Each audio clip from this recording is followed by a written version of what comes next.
Yes, guys, you know what time it is. It's your boy David at the Irish Hotspur, Ireland's #1 Spurs fan. And today we bring you the Tottenham News Bulletin. And we will be discussing, first of all, wishing Son a happy birthday. Then we'll be going into Lenglet has completed his medical. Also, Ake looks like he's on his way to Chelsea. Should Spurs potentially have looked at Ake? I'll find out off Dago what his thoughts are on that. As well, Jack Clarke looks set to complete his move to Sunderland. And it's bye-bye Bergwijn as well. And with safe standing set to return to English football this season, will it make for a better match day experience altogether for the fans and a better atmosphere? So a bit to get through today. And then at the end, we will be getting the fans on to have their say. I'll be posting a link halfway through in the community section if you guys want to hop on and have your say on any of the news here today. Daigle, can you hear me? I can hear, mate. I can hear you. Let's just hope that it continues because the morning I've had, I don't know if Catman Jess or any Canadians are actually in the chat at the moment, but we've woken up this morning to our version of Sky and BT Rogers. There is a nationwide Wi-Fi outage. So right now, obviously, I'm on a mobile hotspot, so I can make sure I can be part of this with you, brother. So fingers crossed, Rogers sorts it out so I can have Wi-Fi back and that this isn't going to get too laggy. But on that, cheers. As long as we can hear you, Daigle, that's good enough for me, my man. That's good enough for me. Look, last night's show did get a bit spicy. I want to put out my apologies to you guys and Sean for the part I played. Me and Sean spoke after, no problems whatsoever. It's all resolved and we move on. Look, we're Spurs fans. It gets passionate. I mean, you guys would rather have the passionate debates rather than no debates whatsoever. So big up, Shawnee. Look, we'll get into it, see what the comments are saying, see who's in the comments to join us, and then we will crack on with the news and keep getting Daigle's thoughts throughout. 164 Spurs says, good afternoon, Dave and Jack. Come on, you Spurs. No Jack for the up until Tuesday. He's away on holidays. We said we better give him a little bit of time to recuperate before the season starts. Mick Hermanock says, good afternoon, lads. Come on, you Spurs. Big up, Mick. The Hot Spurs says, big up Jack Kinnick and the Irish Hotspur and everyone in the chat. Come on, you Spurs. Gary O'Neill says, big up Tommy, big up Gary. John Fitzpatrick, good to see you in the house, my man. Look, Gil Messi starts all over again this season, my man. He might be on the preseason tour. So you're going to have to grin and bear it with me. Plenty of back and forth between me and you on that, my man. Big up, John. Good to see you in the house. We have Tequila 316 says, big up Irish and Co. Big up Tequila 316, my man. Good to see you in the building. How many shots are you taking today? Or how was your head after all the big ups yesterday, my man? Big up Tequila. Tottenham goal with the super sticker. Absolute legend, my man. Really appreciate the support, brother. And it's just waving just to let us know he's here. Big up, Dermo. Really appreciate the support, my man. Really appreciate it. Yeah, no worries, Daigle. No worries, Daigle. But big up, Dermot, my man. Really appreciate that support. Daigle will be back. Michael Wallace says, happy Friday, all. Hopefully an official Langley announcement while you're on. I mean, look, that would be absolutely lovely. We got a couple there last week. It would be nice to get some official announcements today while we're on, but we'll wait and see. Look, if you guys could keep an eye on that for me. I'm trying to juggle a lot of things today. If you guys keep an eye on that for me and put it in the chat, if it does get announced while we're live, that would be absolutely awesome. Michael Wallace says, oh yeah, big up Michael Wallace. Good to see you. We've got Paul Holden. Spurs Mad 68. Absolutely love that. Spurs Mad. Big up, Paul. This is big up, David. Come on, you Spurs. Great to see you. Sabas Wolf 28. Good to see you in the building, my man. And I hope you are keeping well, sir. And he says, come on, you Spurs. Big up, Sabas. Tottenham Gold says he cannot wait for the season to start. I think we're all thinking like that, my man. But guess what? Wednesday, pre-season starts, and that's just as good for me. I'd rather have that than no football to watch whatsoever. So, look, it's exciting times, and then Premier League is right around the corner as well. I mean, let's get stuck into this season. Usually we're a bit apprehensive with the season start. We haven't always done enough in the market, this, that, and the other, but this time, every Spurs fan is raring to go, and that's what life is about. Foggy Foam says, yeah, I think it's fair to say we all miss football. I definitely think that's fair to say, my man. Tony Cornelia says, big up, Dave. Big up, Tony. I hope you're keeping well, brother.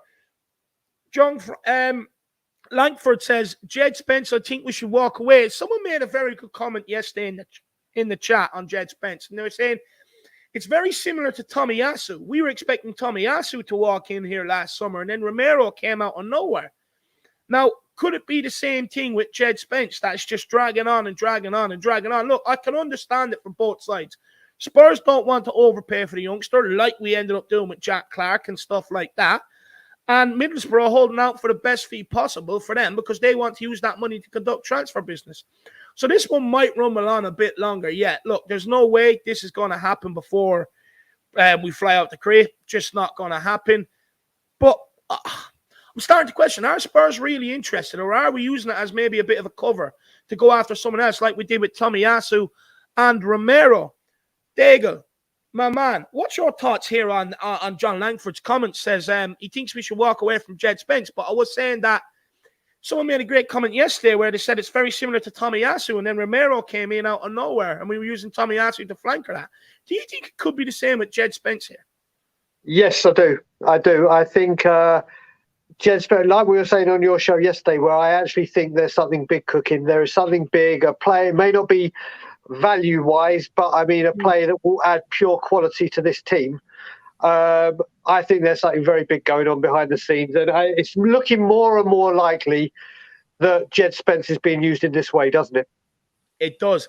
It seems like that. Look, we'll have to wait and see. For me, I think we have enough money to get him in and do something else. And we do know that Paratici is constantly between Italy and England. Is he working on something over there? Well, it remains to be seen, but big up John Langford. Ribsy85, all the way from down under. Big up, Ribs. He says, hey, come on, you Spurs. Brian McGuire's in the house. Come on, you Spurs. Great to see you, my man. Who else have we got in here?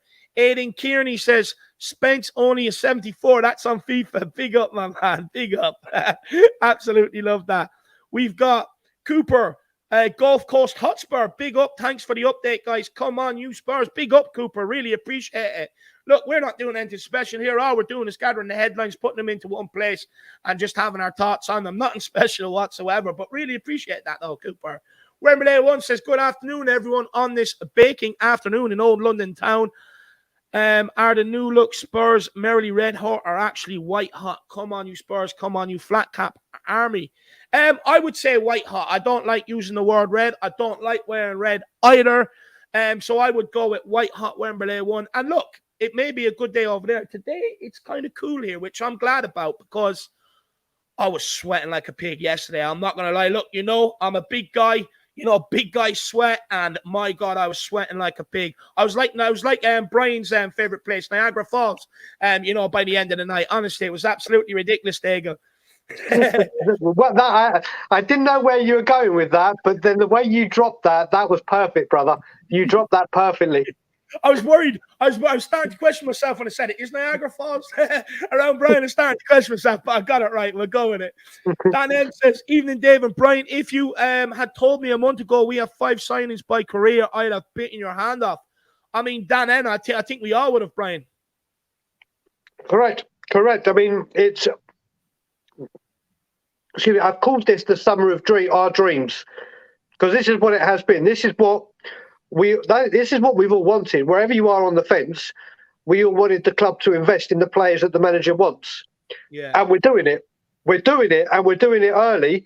I still think there's more to come. I was getting crazy because I didn't think the majority would be here before career. But now you look at it, there is Richarlison that's been added.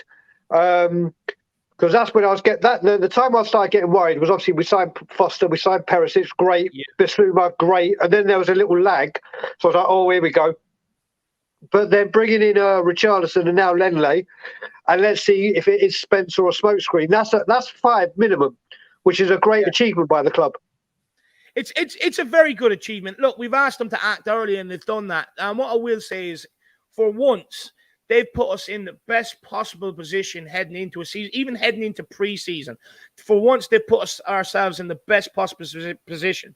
Look, rather than bringing in the majority of our signings and when the season's already kicked off, trying to integrate them into the team training, into the way we play and everything else while the season's going on, we've done it early and which Conte has requested. So signs are looking up, Dan End. Signs are looking up, brother.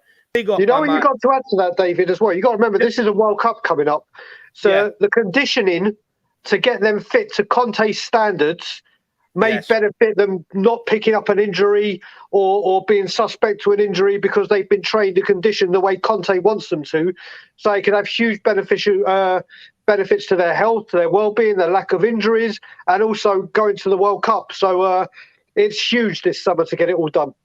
Yeah, no, it is. Big up, Dan End, brother. Really good to see you in the house, my man. We've got Paul Mansbridge. Big up, my man. Good to see you. David Beeson, another player, Chavsky, let go, young and bought back for big money. Yeah, that's in relation to Nathan Ake. Around 40 million it's supposed to be. Big fee. Cuba 99 says, big up, David and Brian. That's the thing with Canada. Even in the summer, everyone thinks you're frozen.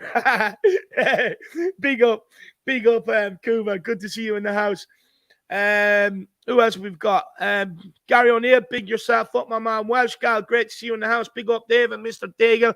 Happy birthday, son. Bye-bye, Stevie B. Big up, Welsh Gal. Big up. Good to see you. GCM James 77. Brothers argue. Look, every brothers argue, my man. It happens. It won't be the first and it will not be the last, my man. I can assure you that. Fido, big yourself up. What's up, lads? Come on, you Spurs. Good to see you in the building. Good to see you on Spurs Talk Show as well yesterday, my man. Great to see you. Harrison Brownie, big up, lads. Good to see you. Michael Wallace is my prediction. Get Spence over the line in a few weeks of getting a lot of faces out the door, clearing out the squad and bringing in some cash. Then I reckon 2 big signings at the end. Come on, you Spurs. Well, I remember that prediction, Michael, and hopefully it comes true. If it doesn't, a lot of fans will be blaming you, my man. Slim by Tubbs. I love the name. That's an oxymoron, I believe. Again, another word I pulled out the dictionary today. Good job, lads. Buzzing for the new season. Come on, you Spurs. Big up, my man. Really appreciate the support. Josh Schmidt, big up, you beautiful. How are we? Yeah, look, I'm going to have to wait another few minutes for that, but big up, my man. Good to see you.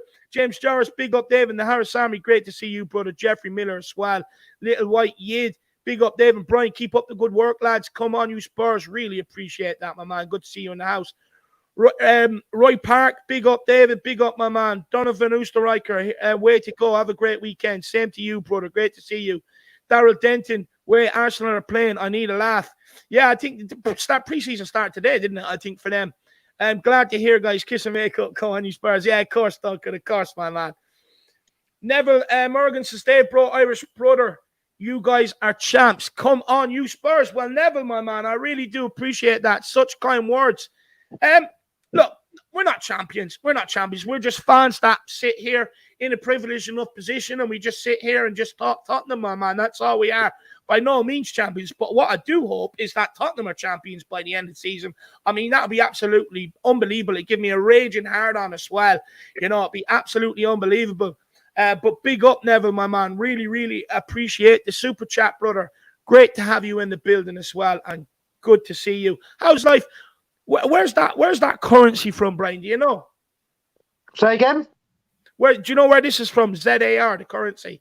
South African Rand. Is it? Yeah, but mate, trust me, when it comes to currencies, working for Booking.com for as long as I did, you get to do a lot with foreign currencies. That is South African Rand. Big up, Neville, my man. All the way from South Africa. I hope you're keeping well, brother. Good to see you. Good to see you. Whereabouts in South Africa, my man? Let me know. Moondog, big up. Good to see you in the house. Good afternoon, lads. Big up, Moondog. It's great to see you, brother. And he also says, David, are the preseason matches on TV? What channel? I'm not sure if they're on TV. I do not know that. But what I do know is they're on Spurs Play. It's €45 subscription. You get all the preseason friendlies. You get the 202 Days Antonio Conte documentary, plus some history stuff on it. And basically, I think that subscription is for the year. Look, it's reasonable. Considering when we were playing nearly 15 quid for a preseason game last season, I mean, it's probably reasonable enough. Maybe a bit extortionate, but look, it is what it is. But that's where I'll be watching all the games, my man. And anyone that is a IrishHotspur member, I believe you'll get a discount code and you'll get a tenner off it, and that'll make it €35, my man. But big up, Moondog. That's where you'll be able to watch the games. Brian, do you know if the games are on apps or any TV channels? I doubt it. I would imagine only on IPTV that they'll find a way to get it. No, there won't be like Sky, BT, or anything over here doing it. But yeah, you know what? With that Spurs Play TV, I was saying it on our show yesterday. I've said for ages, I think I've spoken to you about this as well, David. I see modern football in the next 5 to 10 years where teams will offer you a season ticket to watch your team play. So rather than having a Sky subscription where you're paying whatever a month and you get to watch Newcastle, Bournemouth on Monday Night Football, you're like, why am I watching this? You'll pay a season ticket to watch it on TV. And I think this is the first step to making that happen. Like, not just Tottenham, I mean globally, for fans that can't get there, they'll buy a season ticket where they get to watch every single game of Tottenham or Liverpool, Leeds, all of those. So I reckon I think this is the first start to where this is going. Not bad. Look, if that's the way it goes, you heard it here first, exclusive from Mr. Daigle. But that is not a bad idea. That's not a bad idea whatsoever, because pissing people off last season when games aren't being showed in the UK or stuff like that or on any TV channel, it was taking the piss. So that's not a bad idea, Daigle, actually, to be fair. Big up, Moondog. Ellie, great to see you in the building. Hopefully we'll see you on very, very shortly. Mark Spurs says, big up, Dave. I think Brian Daigle is right. We're going to get a big signing. Well, I really do hope so. Big up, Mark Spur. We'll take a few more and then we'll crack into it. Evan Perrotta, something is brewing. I really do hope so, my man. Carl Higgins, great to see you. Chris, great to see you, my man. Tempest Fugia as well. Big up. Wayne Bonner says, good afternoon, Mr. Harris and Mr. Daigle. Wayne, good afternoon to you, sir. Hope you are keeping well. Are you off today? You down in the pub? Let me know, my man. Are you down there getting your Richarlison drinks in? You still have to have your Richarlison drinks. What was the drink we said that we thought he would like? Can't remember, but you have to go for it, my man. Big up, Wayne Bonner. Good to see you. Spursy Steve made it straight after, my man. Made it straight after. Big yourself up. Wolves FI. Is it FI? F1? Can you please put in the comments and let us know what that FI or F1 means? Because it's, you know, I've heard a lot of people saying, oh, big up Wolves, but we don't know what it means. So put it in the comments, put an end to the mystery, and let us know what it means, my man. Big up Wolves. Rufus Roughcut, great to see you. Same as Amir. But look, I think we'll start cracking into it. Just quickly, Ribsy, new member. Big up, Ribsy. Hopefully we'll see you on, my man. Get yourself on here, and we'll have a good conversation. So many in the chat. I'll be honest, I'm so far behind, guys. I'm just going to skip to the very, very bottom and start taking it from there. But big up, Ribsy. Everyone, hopefully you have all smashed that like button on the stream, the subscribe button on the channel as well. I actually forgot to put it on subscriber only mode. I do apologize. So it would be nice if you could smash that subscribe button. And guys, at any stage, feel free to get in your super chat. It's a great way to help myself and Jack on everything we are trying to achieve on this channel. But not only that, sometimes the chat can move quickly. It just means your point will be highlighted. You'll skip the queue. We'll get straight to it and have a very good conversation on them like we always try to do. But big up, everybody. But look, Brian, I think we will get into the first piece of news, my man. And we will start off with a happy birthday to Sonny, absolute legend. As you can see here, I have happy 30th birthday to Son, the Tottenham legend.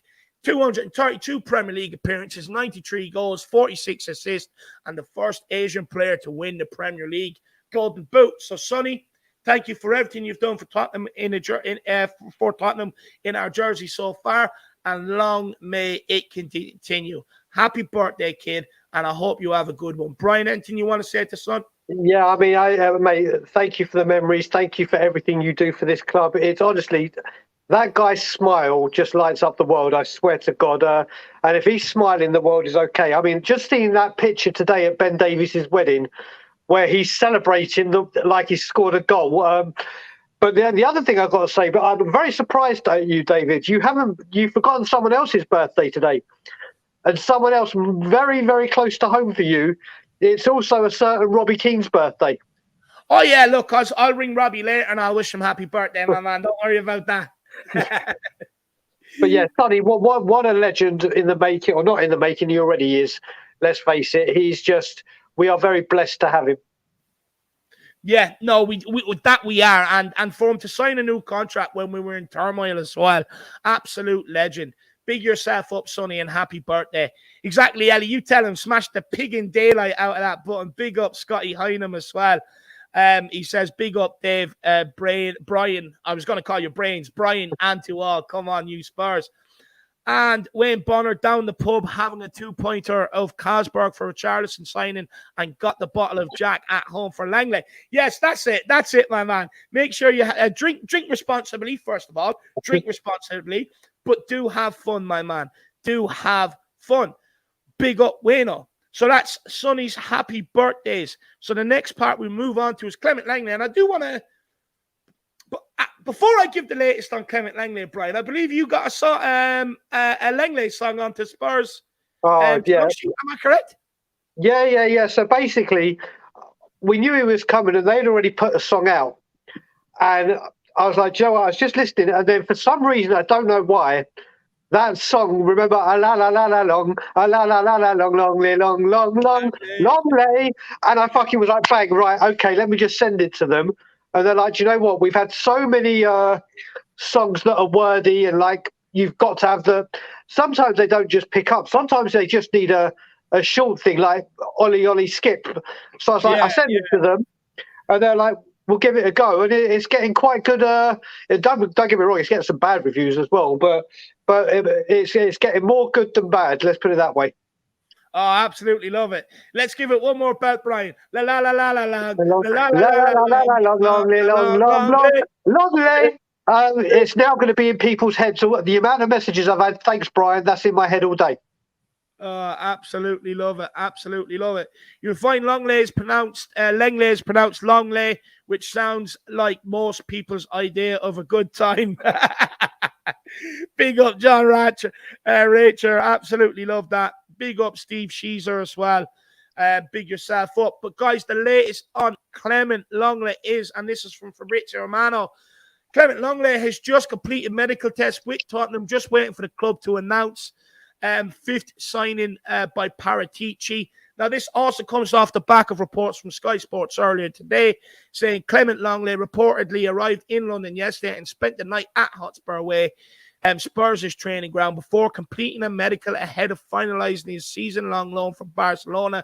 That loan is expected to be completed and announced today. So, look, I think it would make sense if Tottenham done it because everyone's jetting out for pre-season tomorrow. Tomorrow's the 9th. So everyone will be leaving for pre-season. So I'd be surprised if it is not officially announced at some point today. But there has been a bit of controversy around whether Lenglet can actually travel to South Korea on pre-season. And this comes via Dan Kilpatrick in the Evening Standard, where he's basically sum up the article. It basically says that there has been some dispute whether Lenglet will actually be able to participate in Tottenham's upcoming matches against a Korean all-star team and Sevilla, because there is doubts whether a visa will be completed in time for Lenglet to leave with the rest of the touring team. Now, if it's not granted, it's still unclear whether Lenglet will be able to fly with the squad and train, but just not participate in the matches without that visa. I'm presuming you probably need a visa to get into Korea. Anyone from Korea out there that's watching, you probably be able to maybe clear this situation up. Do you need a visa to travel there? If you don't, maybe Lenglet can go, but if you do, maybe you can't go. Now, Brian, what do you think on this? Is this an oversight from the club, do you think? What's your opinions on this? Well, to tell you the truth, I didn't know this information until you just said it about the visa. I knew the medical, obviously, just not the visa situation. Well, the visa situation is just ridiculous. I mean, the way I look at it right now is this happened with Conte. Do you remember he was on the pitch for the Vitesse game, and I think we rushed through his work visa. I'm hoping the work visa can get pushed through, and he may be able to fly out a day or two after. So he may, I don't know how long they're in Korea for, so he may still get to go out there. But like you said, I think he might be able to go out there and just not participate in the actual matches. We'll have to see on that one, but you'd kind of think they'd wanted to get a bit more of a move on this to make sure he can. But if he can't, he will be available to go to Israel. And he will be able to train at the club and everything. So as much as it would be great for him to bond with the team and get used to the team and whatever, hopefully if the visa isn't get done, they can rush it through within a couple of days. Yeah, look, that'd be absolutely awesome. And you make a good point there. He'll still be able to go to Israel to play against Roma. He'll still be able to travel up to the Ibrox to play against Rangers. But it's not ideal if he can't travel to Korea. In my opinion, it's just not ideal. Look, there's so many things to this. Were agents holding up the move? Were Barcelona holding up the move? Were Tottenham holding up the move?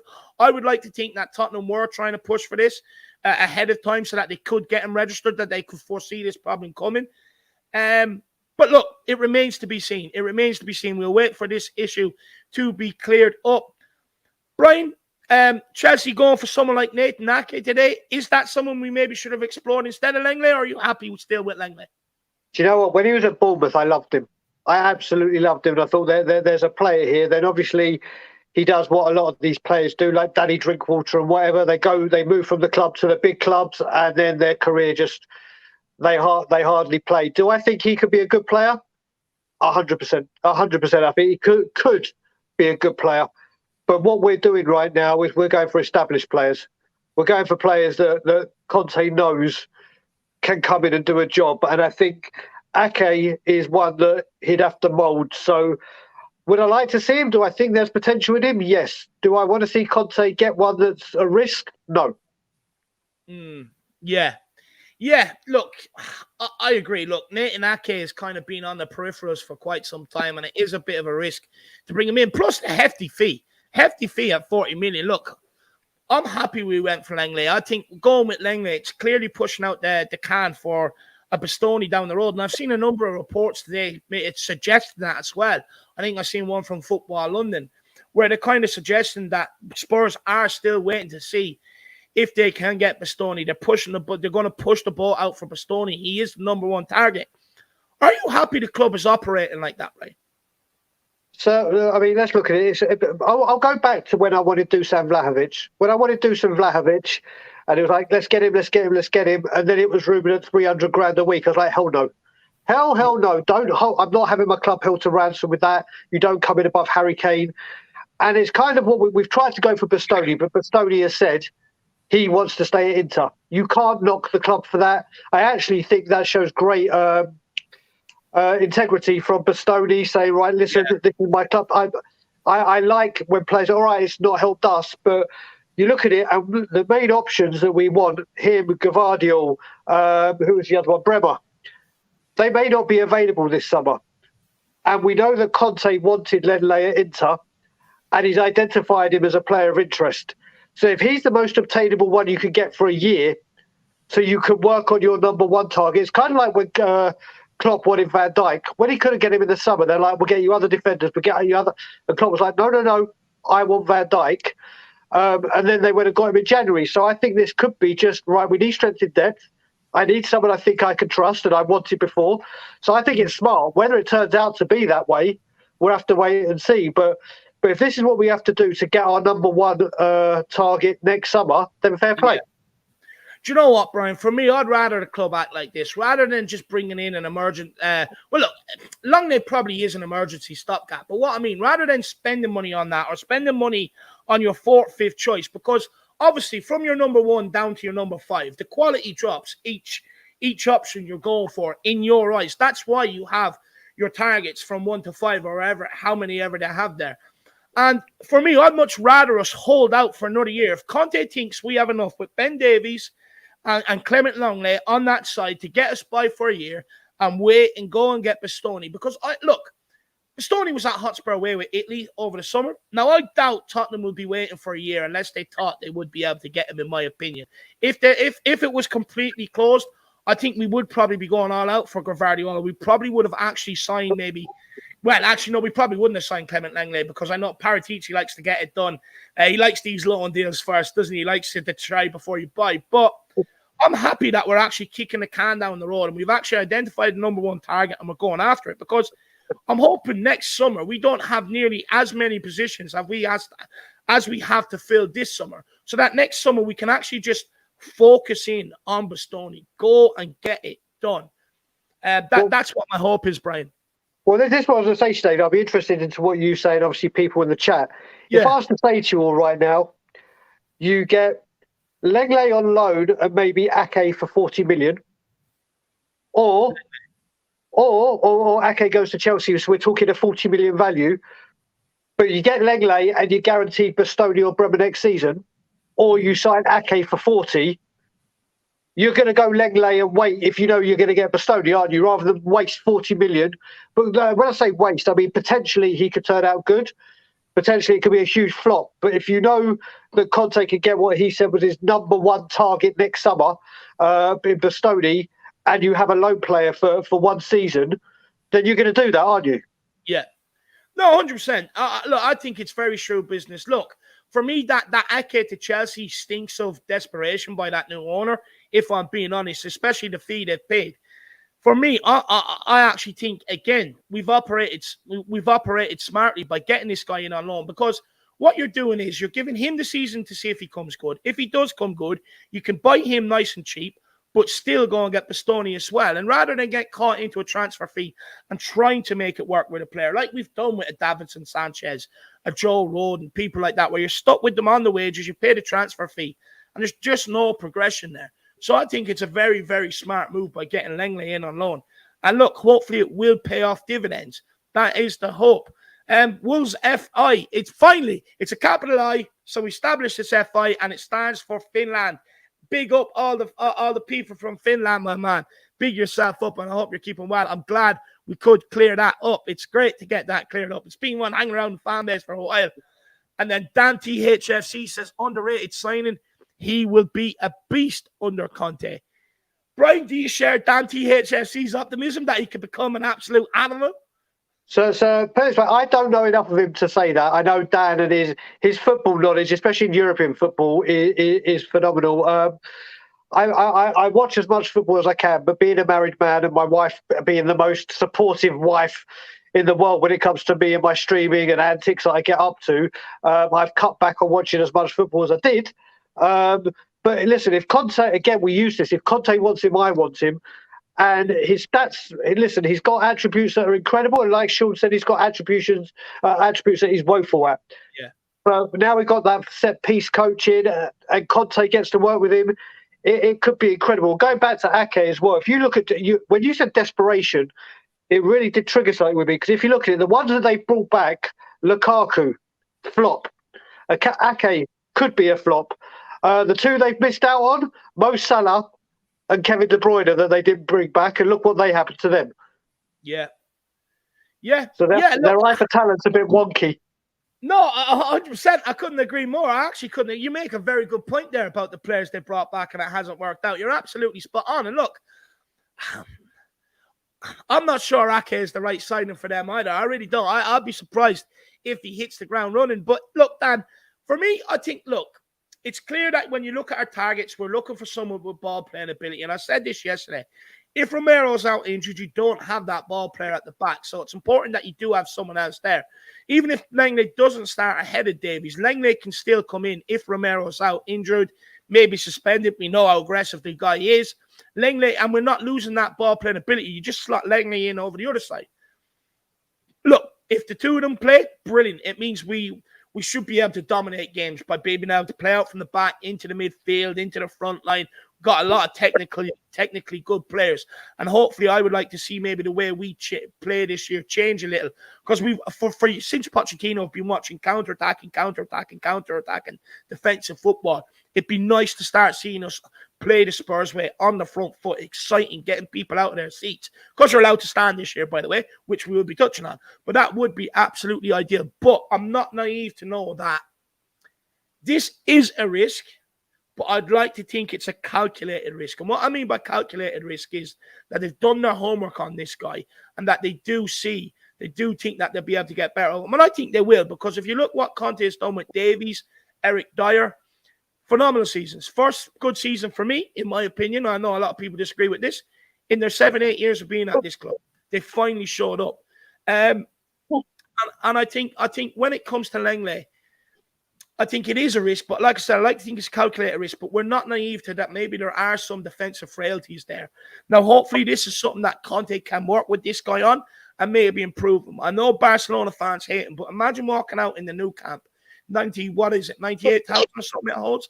Imagine walking out there knowing that every fan is waiting for you to make a mistake so that they can get on you. And it must be hard for the guy. Look, a bit like Harry Winks at Tottenham, to be fair. But I think with Lenglet, he just needs a bit of love. I think Conte will provide him that love. And hopefully he can go on to become a beast. That would be absolutely nice, Dan THFC, my man. Big yourself up. Big yourself up. Someone put in the comments there asking about Bastoni's contract. Maffey MC. It's 2 years left on his contract. 2 years.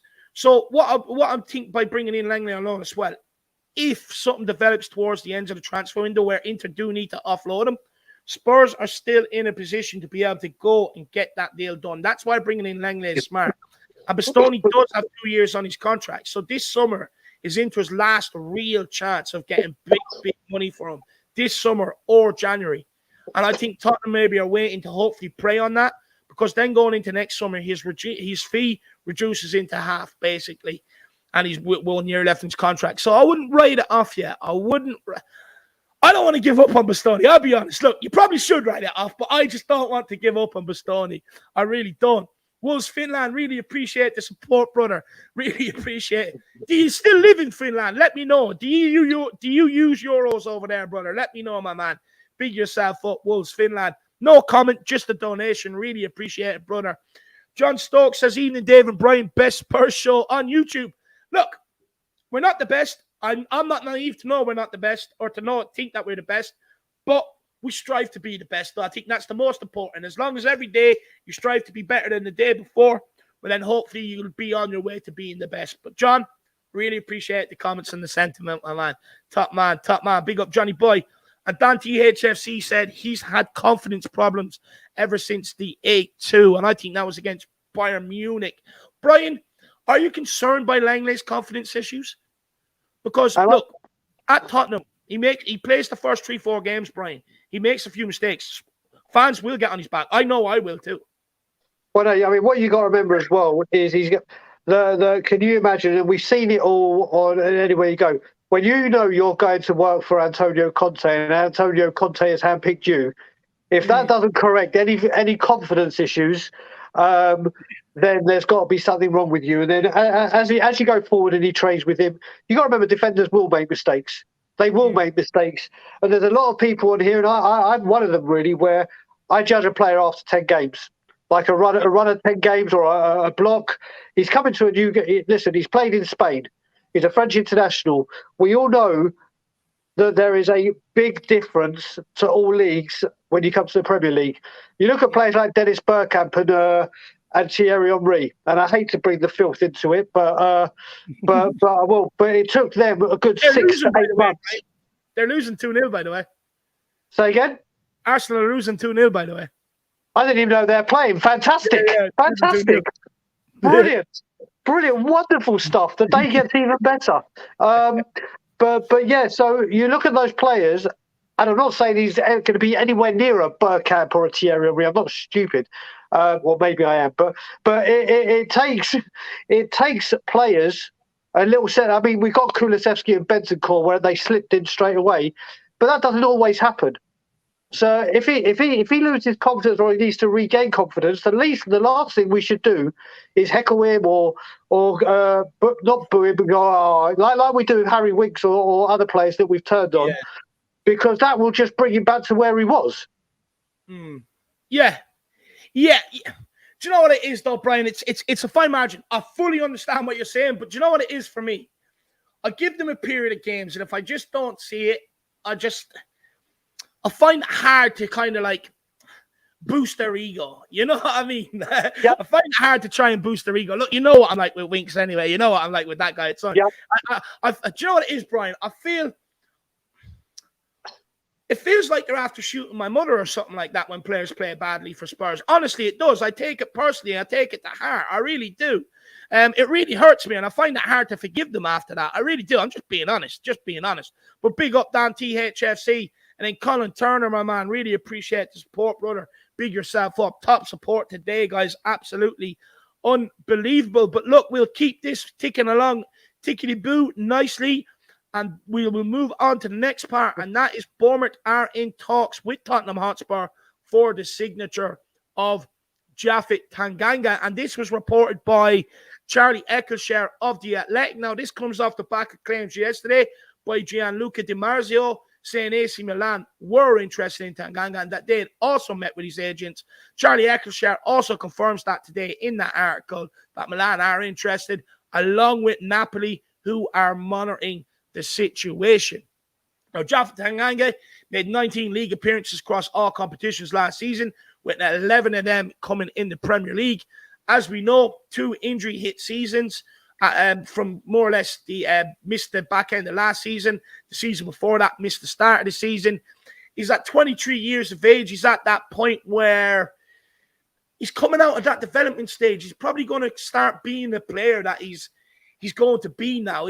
Can there be much more improvement, especially with his injuries? And look, Brian alluded to that. You know, Conte does see him as very injury prone. So it'll be interesting to see what happens with his age. And look, we also have to remember, he now has competition from Romero, Dyer, Davies, Sanchez, Rodon, Clement, Lenglet. Bar Rodon, all the rest of them, he's behind.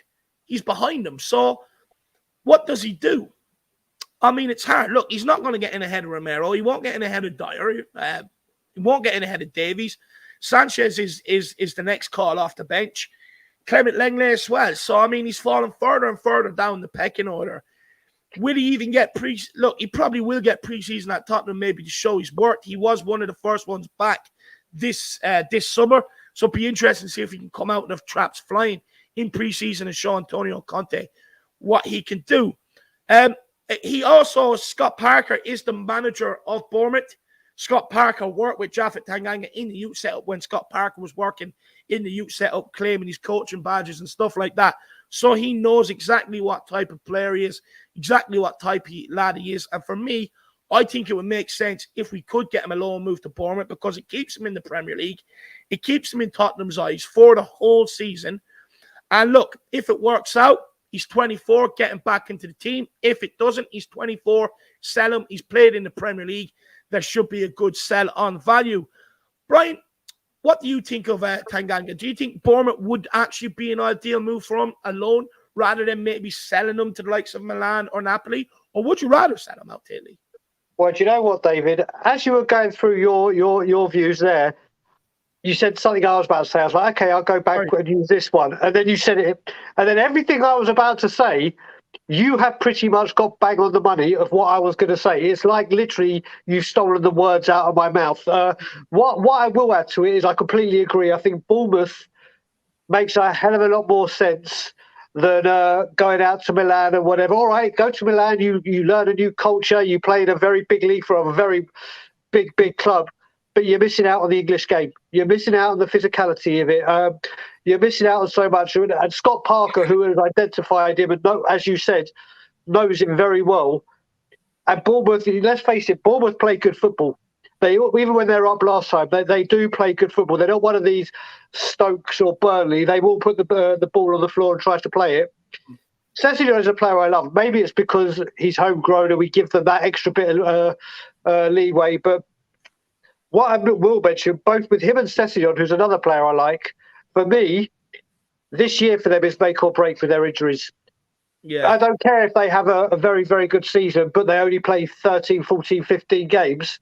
If you were injured for a majority of it, it's shown that no matter what we do and no matter what we try, these injuries are going to go away. So if that carries on, then I don't just get out of the club. I wish you all the best, and I hope all works out well, but we can't carry on. I mean, my favourite player when I first started having my season ticket, and I adored him, was Darren Anderson. Adored him. Yeah. But as brilliant as he was, it didn't help that he was out for 7 months at the time. Yeah. So we can't keep players like this earning a wage and then not available to play for the team. So I think for this year, for this season, it's make or break for Tanganga and Sessegnon. We know Sessegnon will be at the club, but Tanganga to Bournemouth, I think just is a tick on every single possible kind of question you would have. Yeah, do you know what, Brian? This is one that tugs on my heartstrings a little bit. Look, I like Japhet Manhandler. That's what I used to call him, Japhet Manhandler. Because, look, you've seen what he done against City. You've seen what he done on his debut against Liverpool. Like, the thing is with the kid, it's frustrating, Brian. look, at the end of the day, I'm the first one to say this. You've got to cut sentiment out of it. Yes, he's a Tottenham boy. Yes, he's came through the ranks.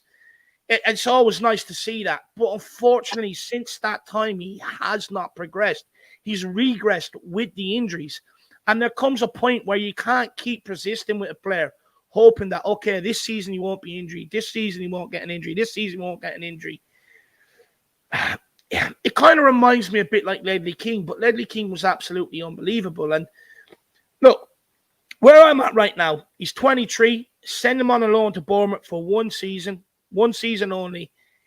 If he doesn't have a good campaign, sell him. That's where I'm at with Tanganga right now. Look, if a decent offer came in, I wouldn't be opposed to selling him. I'll be honest, I wouldn't be opposed to selling him because, look, you've got to call out sentimentality at times. You do. You've got to look. We all love the players that come here. Look, we love most of the players that come here. But sometimes you just got to call a spade a spade. Is he good enough to take Tottenham Hotspur to where we want to go? It's hard to say because we haven't seen that much of him. We have not. But right now, as it stands, probably not. But look, loan him out. Hopefully he can stay injury free for one season. See what happens. If he has a good season, he's giving himself a shot to get back into the Tottenham squad. For me, I think time will tell, but I definitely think a loan to the Premier League, which is hopefully where he wants to be playing with Tottenham, would be the most benefit for him. Hopefully getting used to a full season of the rigors of the Premier League. How can his body stand up to it? How can it handle it? Be very interesting to see what happens there with Tanganga. But it's one that hurts me a little. I won't lie. It is one that upsets me a little. I do like Tanganga, but unfortunately, it's not working out. It's just not working out. I'll just add to this, David, because I think what we missed as well, and you saying that name reminded me of my nickname for him, which I'll say in a minute. I think it's absolutely vital that Antonio Conte decides what position he wants to play in his team, whether it be right centre-back, right wing-back, and when he goes on loan, he plays for that club. Because you call him jacket manhandler, which I love, but what I call him, and it's just because every time we have an injury, he comes in and covers that position, is the guy I call him Google Maps, because we just pick him up and put him on Street View. That's what we do. A player's injured. Oh, let's just drop Google Maps in there. He'll sort that out. Oh no, we need a centre back. Let's pick him up and put him there. So yeah, I think he has to go on a loan where the clubs say, right, you're playing in this position because that's where you're going to play for Spurs, and hopefully Bournemouth will be the club that do that. Yeah, I really do hope so. Very good point there. Speaking of Google, Brian, Mr. Google himself is back training at Tottenham Hotspur way, Danny Rose. With a view of using the facilities to get a move away from Watford this summer. He has 1 year left on his contract, but I didn't believe it when I first seen the reports, but I've seen it come out time and time since then, and apparently Danny Rose is at Tottenham Hotspur way. Brian, we're looking to fill the homegrown quota. Conte likes experienced players. Could potentially we see a return of Danny Rose? Or do you think the bridges with Daniel Levy's burnt and that'll never happen? Do you know what? I just can't see it. Obviously, there's a lot of bad blood between him and Levy, as we saw in the doc, whatever. I don't know if that'll go over the line. Training and using the facilities, yeah. It's a wild one. I didn't know it as well. And saying, could he come back? It would feel homegrown. Let's face it. If he did re-sign, let's face it, I don't think he will. That is another homegrown talent. Maybe I have to get on the phone to his dad, Nigel, and have a little word with him and say, what's going on here, and see if I can get a scoop for you. But, I can't see it happening. Yeah, dude, you got to get onto him. You got to get onto him and find out what's going on. So you do. Arsenal, AFT have been doing a watch-along. Apparently they're having a good meltdown there. That's absolutely terrific. I'll be going in and viewing that after. But look, we'll keep moving with the news. 3 more bits of news to get to, guys, and then I'll put the link out for the fans to start joining us and have their say. Brian's internet is holding up lovely. I mean, Jesus is looking upon me. And the next piece of news, actually, is that Sunderland have agreed to sign Tottenham. Well, it says Tottenham star. I meant to take that out. It's not Tottenham star. Tottenham player, Jack Clarke. Actually, I'm going to do that now because that bugs me. I'll just read through the thing, and then I have to go and change it because that looks so wrong. I can't believe that's such an oversight on my behalf. But according to Football Insider, Sunderland have agreed to sign Tottenham player Jack Clarke on a permanent deal, and the player's already started a medical. Sunderland have been working on a deal to sign re-sign Clarke, the club, because he helped the club win promotion from League One. Apparently, he had very good performances there. He has completed the first part of his medical at Sunderland, but will do the other part at the club's pre-season training camp in Portugal. Just a bit about Jack Clarke. Tottenham signed the attacker for a fee in the region of 10 million in June 2019. Clarke failed to establish himself at Tottenham and on loan at Leeds, QPR, and Stoke City as well. So for me, look, it just never worked out. I'm not sure as to the reasons why. I know he had that little heart problem at Leeds, or that time I think it was a heart problem. But he's just never really kicked on at Tottenham. Brian, why didn't it work out for Jack Clarke at Tottenham? Is it the club's fault or is it the player's fault? 100 million, billion, trillion, gazillion, and I can keep going on with numbers I can make up. This is all on the club. This is, and if anyone else can think of one, the most pointless, ridiculous, and unnecessary transfer I've ever known at this football club. And the reason I say that is that we're talking about £10 million. This is the summer where Grealish, Dybala, and everything fell apart because of money. And this could have been reinvested to get in one of them. It would have sorted out the what we were led to believe was the the players' rights, the merchant. What was it? The third party rights or whatever it was for Dybala. The ridiculous offer we put on for Grealish. This is one of those one for the futures that never, ever, ever was going to work. And if it was one for the future for Poch, well, a few months later, he was sacked. And I keep saying it with the ones for the future, which is so brilliant because we're not doing it at the moment or this summer, is how can we say we're going to buy ones for the future when we have no idea what manager we're going to have because of the way we've been going through them since Poch. I wish Jack Clarke all the best. Obviously, when you hear Tottenham Hotspur are in for you and you're a Leeds player who were in the Championship back then, and you're going to work with Pochettino, they've just got to the Champions League final, your eyes are going to light up. But it was the most ridiculous and pointless signing I've ever known as a Tottenham Hotspur fan. Yeah, 100%. Edward Kim says it was the image rights, I think, not the third party. Image, that's the word. Thank you. You're alluding to. Big up, Edward. Kuva says, this is what I was laughing at.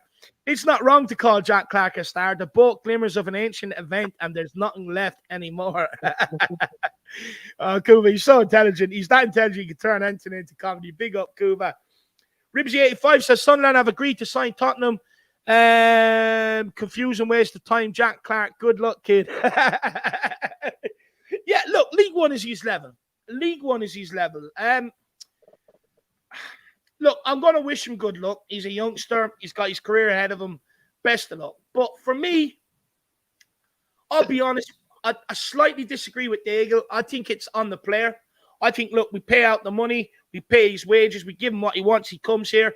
We give him the best development, the best training facilities anywhere around football. And for me, I think, look, I just think Jack Clarke has failed to get it. When I've looked at him make some brief appearances across the pre-seasons, he hasn't bulked up. He just, for me, he doesn't get, he's waiting for people to tell him what to do, in my opinion, rather than do something. And Troy Parrott was like that, but look how Troy Parrott has flipped it. He's realized the onus is on him to go and do everything.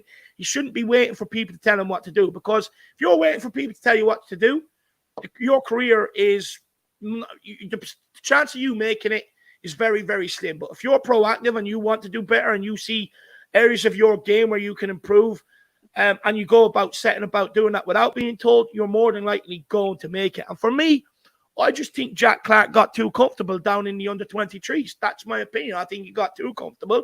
I don't think he was doing anything special to try and break that mold to get into the first team. Appearances I've seen him, he's been very lackluster, trying to get down the wing, muscled off the ball way too easily. And look, it was just never going to work out. This level is too physical for the guy. I don't think he's good enough for this level either. Look, this is a guy that came through breakthrough season with Leeds, and we really signed him off the back of Bielsa's recommendation to Pochettino. That's what we really signed him off the back of. And look, it just hasn't worked out. So I'm glad that this fiasco has been put an end to.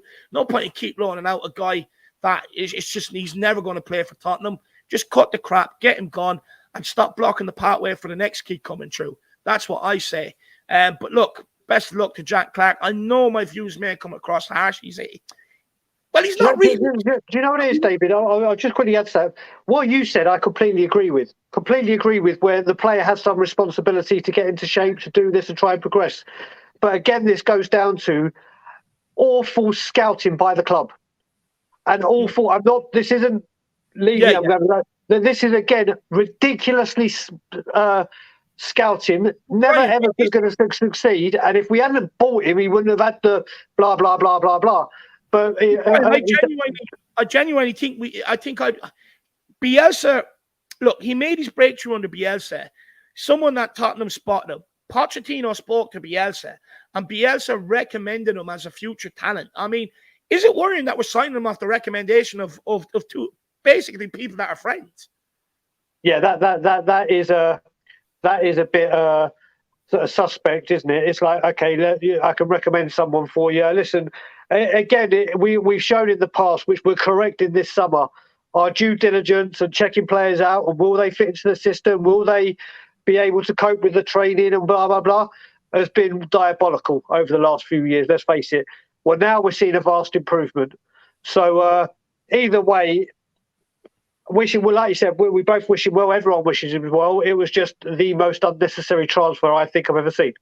Yeah, and look, for me, I think it's the more you see these players go. Look, first of all, he was brought in under a bad recruitment policy at Tottenham. As we know, a lot of our signings over that period were not great whatsoever.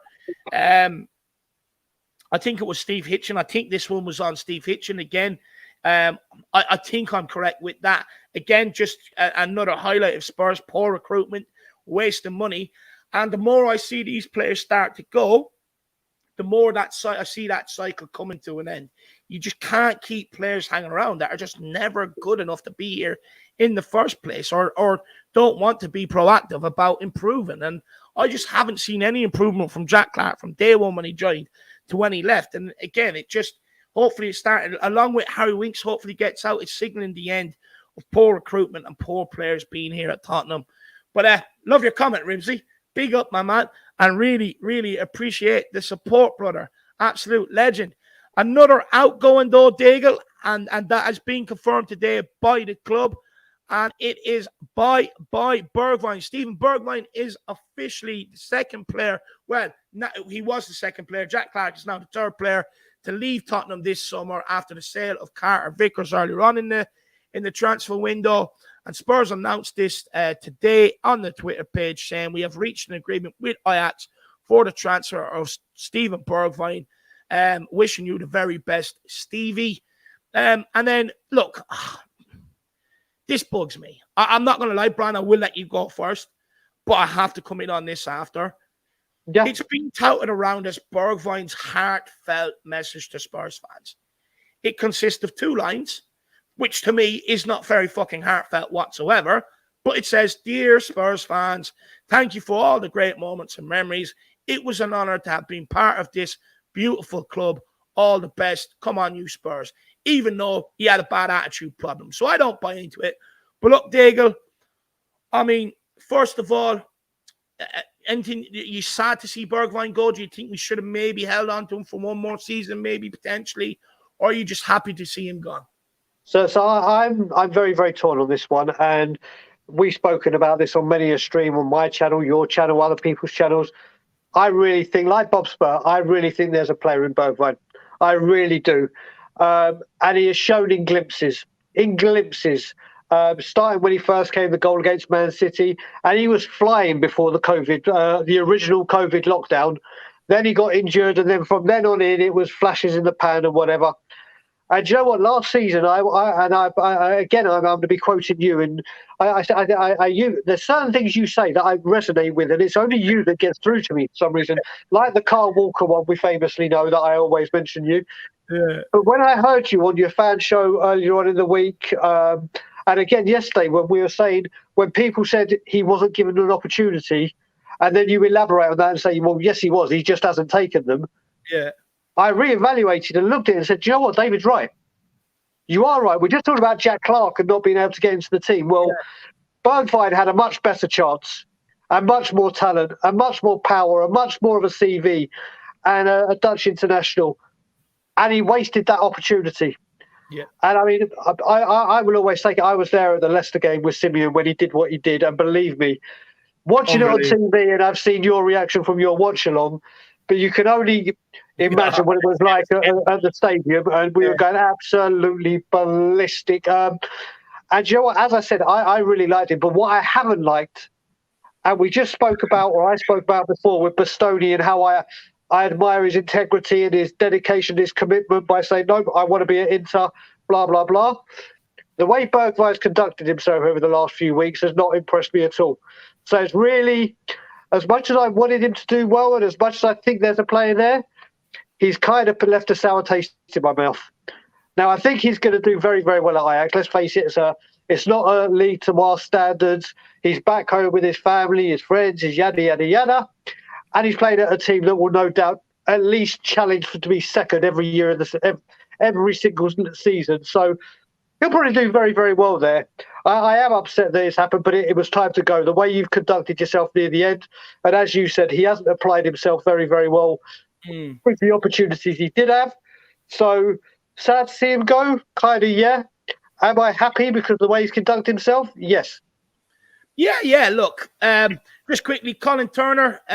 Look, like I said, maybe it is a bit harsh, but when players come to Tottenham and they don't make their mark, I just get annoyed. I get let down. It feels like they're after shooting my mother or something, you know. I get let down. I get he's a youngster. I get it. Look, maybe I was harsh, but I can't hold back my feelings on things, man. I can't do it, Colin.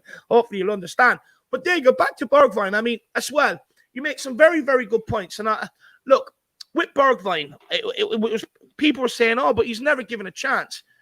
I didn't do anything amazing. I just went back and looked on Transfermarkt, and it showed me all the games he's played since he's got here.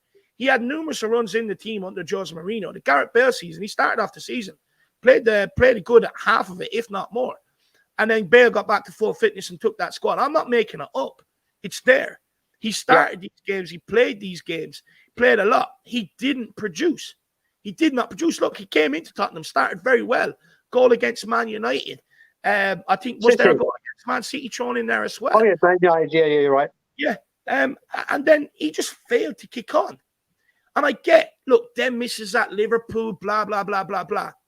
Knocked his confidence. Fine. I get that. But then work on your finishing. Put them in the back of the net. You won't have confidence issues, will you? That's just my opinion. Don't cry about fans having a look. I get some of the abuse. It went way over the top. When it went to racial abuse, way, way over the top. But he should be criticised for missing them chances. He's paid to train. He's paid to do finishing practice. He's paid. He's paid to do all this. He shouldn't be missing two massive chances like that. Now, you would say he rectified that probably against Leicester last season. But the problem is that Steven Bergwijn has been given numerous runs in the team down the right-hand side, and he has not took them. But that's on him. You can't keep blaming the manager. You can't keep blaming this football club. At some point, you have to look at the recruitment, say, okay, Steve Kitchen's recruitment was absolutely shocking. A lot of the players that we signed do not want to be here. And I don't make this up. This is Ndombele, Lo Celso. The list goes on. Players that have not wanted to be here, signed under this guy. The recruitment has been poor.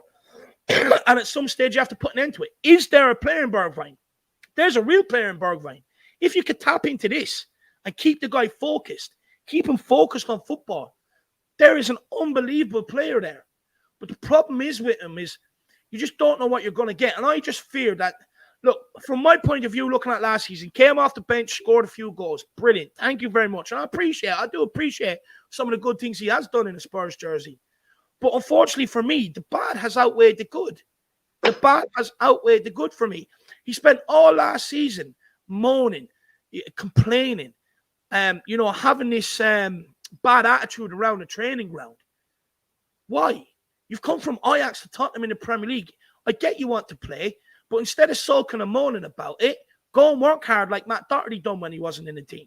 That's what you got to do. That's what you should be doing at these big clubs, you know? And for me, look, a very good player. I think he'll go and do great things at Ajax. I don't think he'll be there too long. And he'll be at another top club around European football and he'll probably go and smash it. But it has not worked out at Tottenham. And I don't care what he does at other clubs. I care what people do at this football club, the club that I love, the club that I support, the club that I'm passionate about. I couldn't give a fuck what he goes and does at Ajax. I really couldn't. I really could not. I care about what he does at the club I love.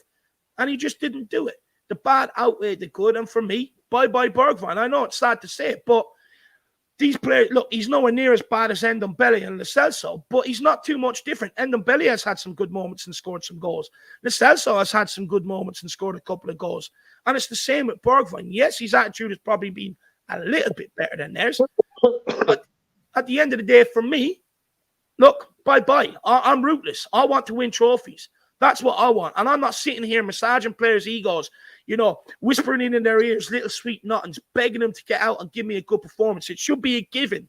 The minute they sign on that dotted line, it should be an absolute given. And I'm not going to sit there and massage someone's ego and stuff like that. For me, it's sad it's gone the way it's gone. It's very, very sad because there is a player there. It's very sad the way it's gone. But that's football. Football is a ruthless business, and Tottenham have to get with that. Spurs fans also have to get with that. We want to be like a big club. We've got to act like a big club, and that comes from the owners, the players, the management, and the fans. Everybody has to get a change of mentality and start acting like a big club. Instead of sitting there going, oh, well, can Ndombele offer us something this season? If this was at Real Madrid, but at Bayern Munich, it wouldn't even be a question. It wouldn't even be a debate.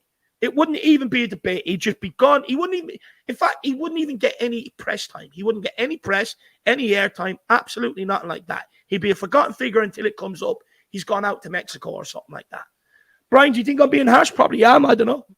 No, I mean, you're not. What we've got to admit, like you said, being so sentiment, being nostalgic, and also the way we've normally conducted ourselves, you've got to look at it and praise the club, because we finally said, all right, he said he didn't want to be there. The club been like, right, we're going to get rid of you. And we've gone and done it. We haven't charged the stupid, ridiculous overpricing. I think we've got our money back, and maybe the possibility with a sell-on fee or whatever of maybe making a bit of a profit. But for once, it was right. He wants to go. We want him to go. If this fee comes in, he goes, the same amount of money, and bang, he's gone. This is the Paratici effect. For years, we've had to suffer with players like Harry Winks, or maybe an Eric Dyer, or a Ben Davies, or someone.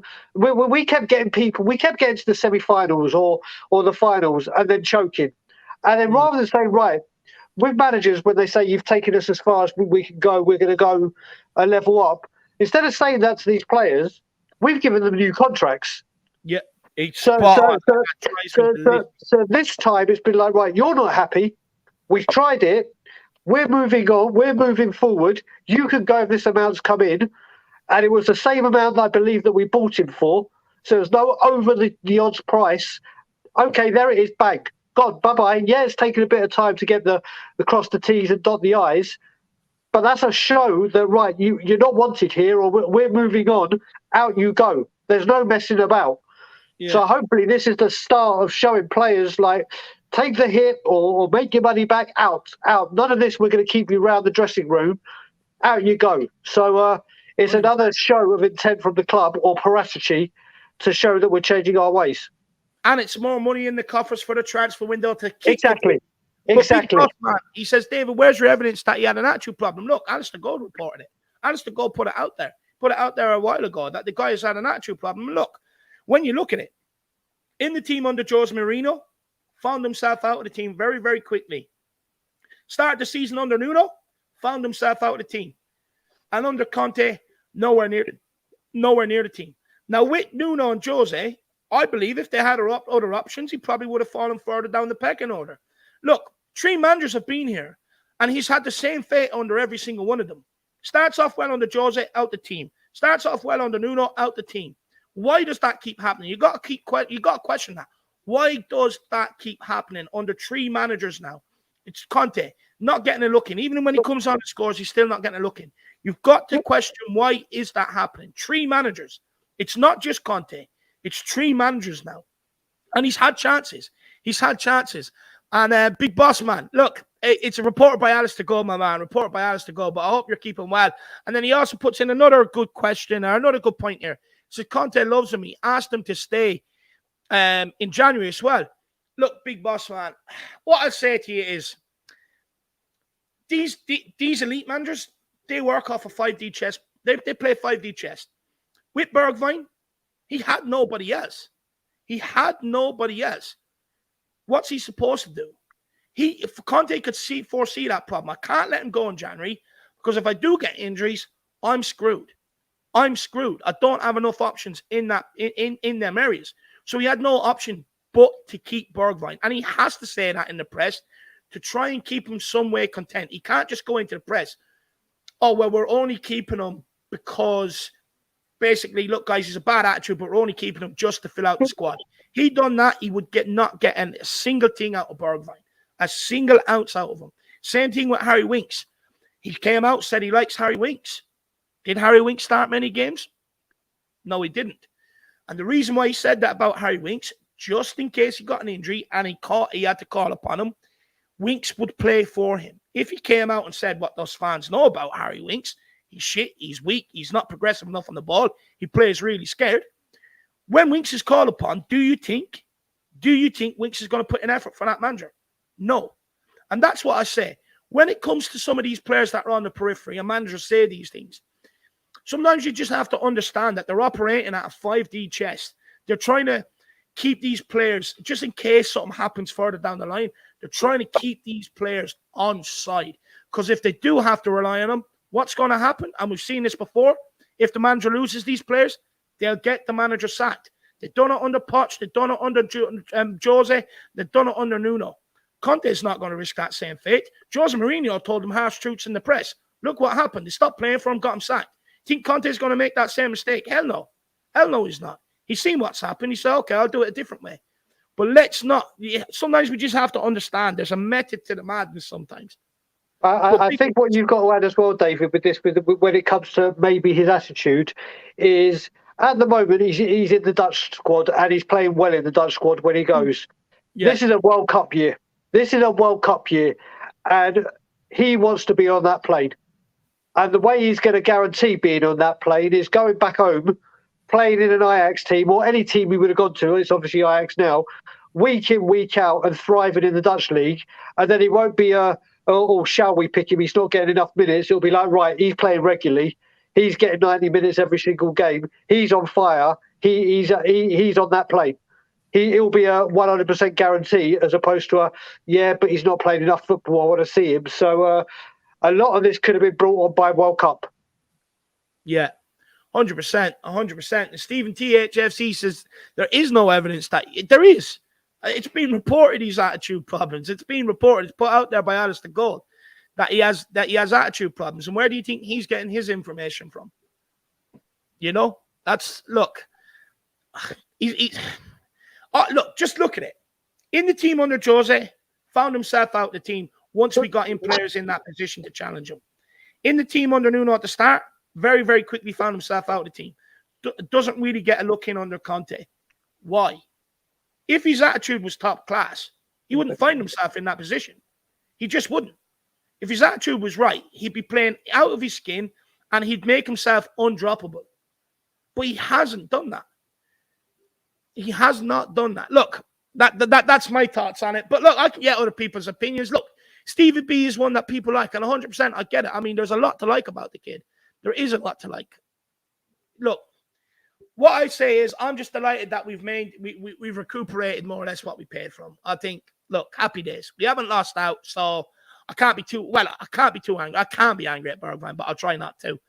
Welsh Gal says too much with he's a good guy, loves the club, tries hard, no passengers and no whingers with Conte's new regime. Exactly. Look, I've said this numerous of times. For the last couple of seasons, we should never have been in a position where we're judging players to get in the starting lineup on because they work hard. That should be a fucking given every single day they walk or they drive through the entrance gates of Hotspur Way when they drive into the stadium. That should be an absolute given. That should be a guarantee that they work hard. We should not be selecting players in positions in a starting 11 because they work hard, because they're a good guy. Good guys don't win anything. That's why we ended up dropping points at the Battle of the Bridge and bowing out from the league title race. That's why we fall at semi-finals, finals. We don't have that nastiness, that grittiness to stand up to crowds or teams in the big occasions. And for me, look, with Antonio Conte and with football, it's ruthless. It's Ruthless. No passengers, no whingers. You're on board or you're not. If you're not on board, we'll put you on the next train out of here. No problem. And that's the way we should be operating. We cannot keep laying out massive money and massive wages to these so-called stars. And then they come here and take the piss out of us fans who pay for the broadcasting to be able to watch the games, who pay to go to the stadiums, who spend their money at the stadiums, spend money on the kits with their names on the back of the jersey. We should not be accepting these players coming here with the amount of money fans put in. These players coming here and taking the piss out of our football club. We shouldn't. Sorry, Diego, go on. Yeah, I mean, the only thing I'll add on to this, David, just very quickly, is I think what's going on here is we've been known as such a nice, like Jose. Again, Jose said we're too nice on the pitch, we're too this, we're too that. And as I said, when players got us to a final and failed, we're like, oh, we got to a final, well done. Well, this shows progression. But when it keeps happening, that you get to the final or the semi-final or challenging for top four and then fall off, or going to win the league and then fall off, we're so happy because we're Tottenham Hotspur and we've been praying for this kind of success or kind of thing, that when we go, okay, now they've got this experience under them, we'll kick on. Because we've had this line for so many years, now it's like, right, if you don't cut the mustard, you're gone. The whole thing at Tottenham Hotspur is changing under Conte. And we, like Jose said, we need to be horrible, and I won't say that word.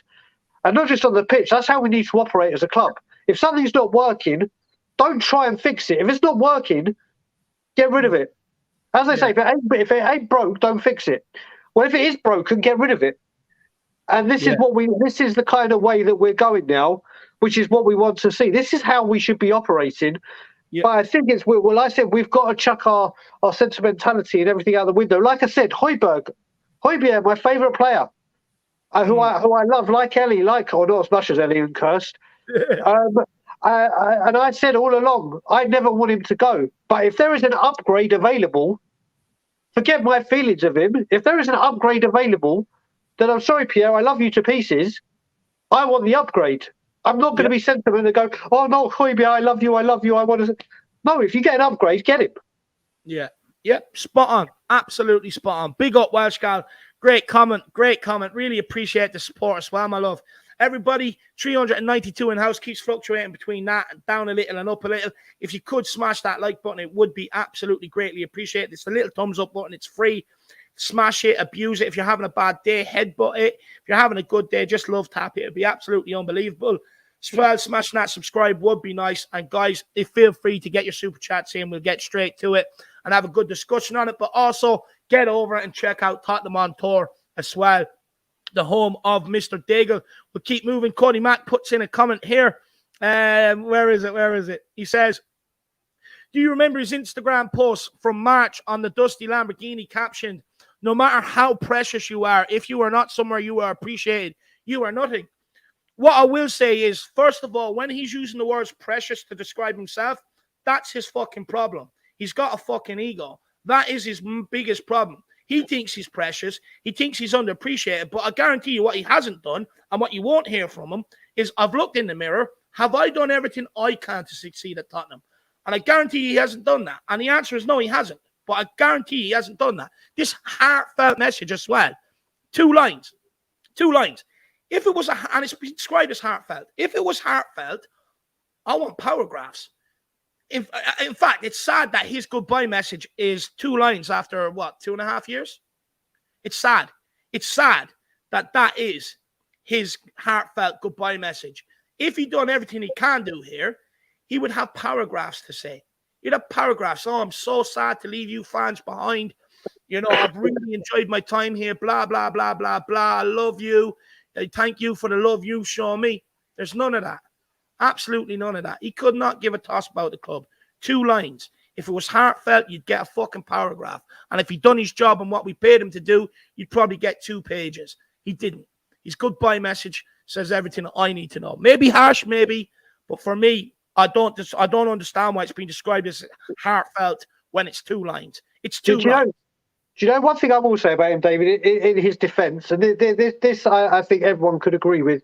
He came in under Jose as a right winger. That's what we bought him as, but Jose wanted a forward. Then Jose used him as a right wing back instead of Aurier. Then he was used as a right winger back or left winger for Nuno.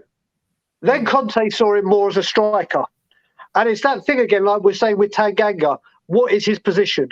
Where do you play? Where are we going to get the best out of you? And I think, don't get me wrong, he still should have tried hard to play in the position the manager wanted. He's got all the talent in the world to do it. But when you're there for 2.5 years, and we're not even including Mason in this, so when you've had 4 managers, 5 if you want to include Mason, and literally every single person has played a different kind of football, asked you to play a different kind of position, then that could be a problem. That's the one thing I will say when it comes to him, where I see... You make a good point. And look, sometimes, depending on the individual, it can affect them. It can affect them. But let me ask you this question, Brian. Did he have any problem playing multiple positions when he was coming through the ranks to make professional football in the first place? Did he complain? Did he moan? Probably not. Probably not. He didn't moan until he got that contract. He gets them big contracts. All of a sudden, he's precious. I mean, look, I do get what you're saying. And depending on the individual, it can affect that individual playing in different positions. But when he signed here, he knew Harry Kane was here. He knew Son was here, and he would be playing on the right. So for a good 1.5 years under Jose Mourinho, he knew exactly what position he was going to be playing. And he didn't fulfill it. He did not fulfill it. After that, under Nuno, he played on the left. Conte seen as a striker. After that, fine, I'll accept that. But for 1.5 years, he knew he was playing on the right-hand side, and they didn't fulfill it. He was given a position, and he didn't take it. So, look, it is what it is with Stevie B. I get people being upset about it, and I can get people being harsh like me about it. It's one of them. He's done some good things, and he's done some bad things. So it's 50-50. Anything else you want to say on Bergwijn before we move on, Brian? No, there's nothing much. I mean, when we talk about this, all I will say is when we talk about this heartfelt message, I mean, two sentences is a bit ridiculous. Using that word heartfelt, I mean, obviously it's not a patch on Calvin Phillips leaving for Man City, because that was his hometown club. So obviously it's going to be very from the heart and in depth and whatever. So you'd expect a bit more than bloody 2 sentences or whatever it was. Once I work out a sentence for every year. I mean, you look at it that way. That's a bit, but it is what it is. And listen, whether we like it, whether we don't, if that's Jason Groves, I'm looking at it. Is big up, my brother. Big up, Jason. Big up, and I've got to say, big up, Big Boss Man as well. When we're talking about Big Boss Man's comments, big up. But yeah, I mean, when it comes to it, we could all close the doors on this book, or close the book. A new chapter started, the life after Bergwijn. And one thing I want to ask Jason, see if he puts it in the comments, because I can't check the comments on my phone. Jason, are you Rodgers, and are you being suffered by this goddamn Wi-Fi outage? Because it's pissing me right off at the moment. It's the bee and Brian's bonnet today. It's the bee and Brian's bonnet. You should start pursuing them relentlessly, Brian. A bit like what you've done with Levy to get him to change his mind. You need to go and do that to Rodgers now.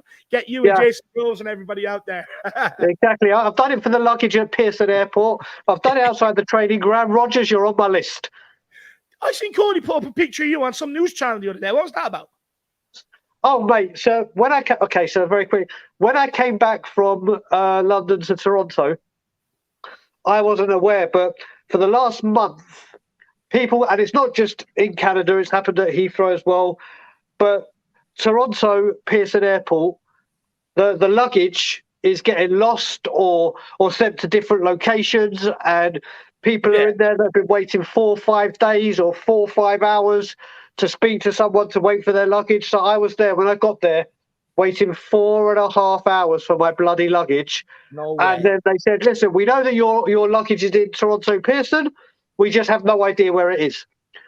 So I had to leave that night after wasting 4.5 hours, after being up for 17 hours, because I had to get a connecting flight and everything. And the next day when I went to go back, thankfully they'd found my luggage, where other people had been waiting for 5 days, 6 days, 7 days. And there was an interview, a news crew there. They're like, do you want to do an interview? I was like, hell, goddamn, yeah. Give me the goddamn microphone. And I went ballistic, and they've just clipped me with that bit. But then they obviously spelled my name wrong and called me Brian Bagel rather than Brian Daigle. I can't spell, so I didn't even notice that mistake, if I'm being honest. Yeah, a lot of people have noticed it, trust me. Oh, I love it. I love it. I love it. Another day in the life of Brian, huh? Interesting. Yep. You need to start following Brian around with cameras. Brian, it came out this week that, I'm sorry, by the way, guys, this is the last topic. The link is up in the community section for fan show members. Simply go to the community section, click on the link if you want to come on. But Brian, it was announced this week that safe standing will be returning. The government have given it the green light for a full rollout of the safe standing, which was off the back of a trial run that Tottenham were actually a part of last season. With standing set to return, Brian, do you think common sense has prevailed here and it will lead to a better atmosphere and a better match day experience for the fans? 100%. I think this is such an important thing. Obviously, we know what happened at Hillsborough. We know the reasons behind why it became all-seater stadiums. And at the time, it was the exact right thing to do. It was the exact right thing to do to curb all the stuff that we'd lived through the 80s and many other things. But times move on, like football moves on, like styles of play move on. And here we are with all these wonderful stadiums and facilities that can offer such a much better experience. The one thing I will say about the safe standing, which I don't know if many people in the comments have watched the Crystal Palace documentary on Amazon, which is called When Eagles Dare. It is better than our. It's better than our documentary. It's fucking phenomenal, phenomenal. And one of the things that they did when they got to the playoffs, and what's his name, the owner, whatever his name is, I can't remember right now. But he said, listen, as soon as we got the ticket allocations, we spoke to the fanaticals that sit in that corner and said, right, we need you here. You guys are moving into the most, we need you in the loudest, we need you all together, and we need you in this block so you can generate the atmosphere, because they generate everything at Selhurst Park. What that South Stand should have done immediately is said to the Shelf side and the Park Lane side, right, guys, you're going in that South Stand. This is going to become the white wall. We need you guys there because you guys are the hardcore that get the atmosphere and everything going and start everything off. And they didn't do it. So the South Stand, like you and me went to the game, the atmosphere was okay, but that South Stand that should be a wall of noise wasn't exactly intimidated. What they need to do with this standing and with that is try and get the nucleus of what was the Park Lane and the Shelf side and get them in there as quickly as possible, because that alone will generate a better atmosphere or a louder one. But yeah, I think it's great, not just for Tottenham, but for English football. It's about time that we have safe standing. Yeah, do you know what? For me as well, look, some people big guys like me don't like sitting down all day. You know, we like to stand up, roar and shout, let our vocals out. And look, for me personally, I would enjoy games more standing, being able to stand, sing, jump around, you know, sing the songs, cheer, scream, shout, whatever it may be. Me personally, I would enjoy games more like that. And look, I know there's going to be people that do prefer to sit down and do enjoy the game like that. But look, I grew up in the era, and you know, we're standing on the terraces. You know, I was standing at games, and I used to love it. And look, I'm glad it's back. I think, especially for the people that like a beer going to the stadium, they can now stand up, jump around. I think it'd be good for them. And look, there still will be seating. You can still, it's up. The clubs will still provide seating. I think even though it's safe standing, they still have to have all the individual seats there anyway. When I was looking into it, but I think you'll hear a lot more atmospheres being louder, a lot more louder as well. I think it will create great atmosphere. But look, we'll move on now to getting the fans on. That is the news, guys. Everybody, thank you for joining us for that. Absolutely unbelievable numbers. Really appreciate you listening to what myself and Daigle have had to say on the news today. But now it's time to hear your thoughts, the Tottenham fans. So let's get into it. Dan THFC renewed his membership. Big up, Dan. Really appreciate that, my man. And he was first in the background. Absolute like lightning. I know Kuva thought he was quick, but Dan was half a second quicker. First in. Let's get him on. Dan the man, how are you keeping? Absolutely love that thing you put on Twitter there the other day. Which one? The Arsenal thing. Was that you? That Oh, was you? yeah. They deserve Unbelievable. it. Unbelievable. Well, look, Dan, I mean, what bit of news do you want to talk about today? Or what do you want to talk about when it comes to Tottenham in general, my man? Lenglet, I'm not understanding the hate for him. At his best, he's a great center back, and Conte is known for getting center backs to play at their best. I mean, he got Davies looking like he was Maldini. So I'm not sure why Tottenham fans are speaking so badly of Lenglet. The other thing is that he has a mentality problem. A mentality does not get better when everybody and their moms on Twitter are saying that this player is crap, this player is not going to do anything, I'm not sure why we signed him. That's the second part. And the third part is that it's a loan. So if it doesn't work out, there's nothing wrong about it. He'll go back to Barcelona next year. The worst part about this transfer is that there's no buyback clause, because if he does do well, there's no price that we can buy him for. Brian, what do you make of that? Maybe fans having a different opinion, that maybe they think he won't succeed when he gets here. So the way I'm looking at it right now is there's two kind of fan groups I'm looking at. I'm not, when I say groups, I don't mean this in a bad way. I mean, there's people that are thinking, okay, he was shit at Barcelona, that means he's going to be shit. And there's fans that think, right, we've got 150 million, why are we getting someone in on loan? And I think that's the kind of group of fans that are saying it. I like I said, I can't really say, right, okay, I've watched him religiously, I think he could be brilliant, like Dan said.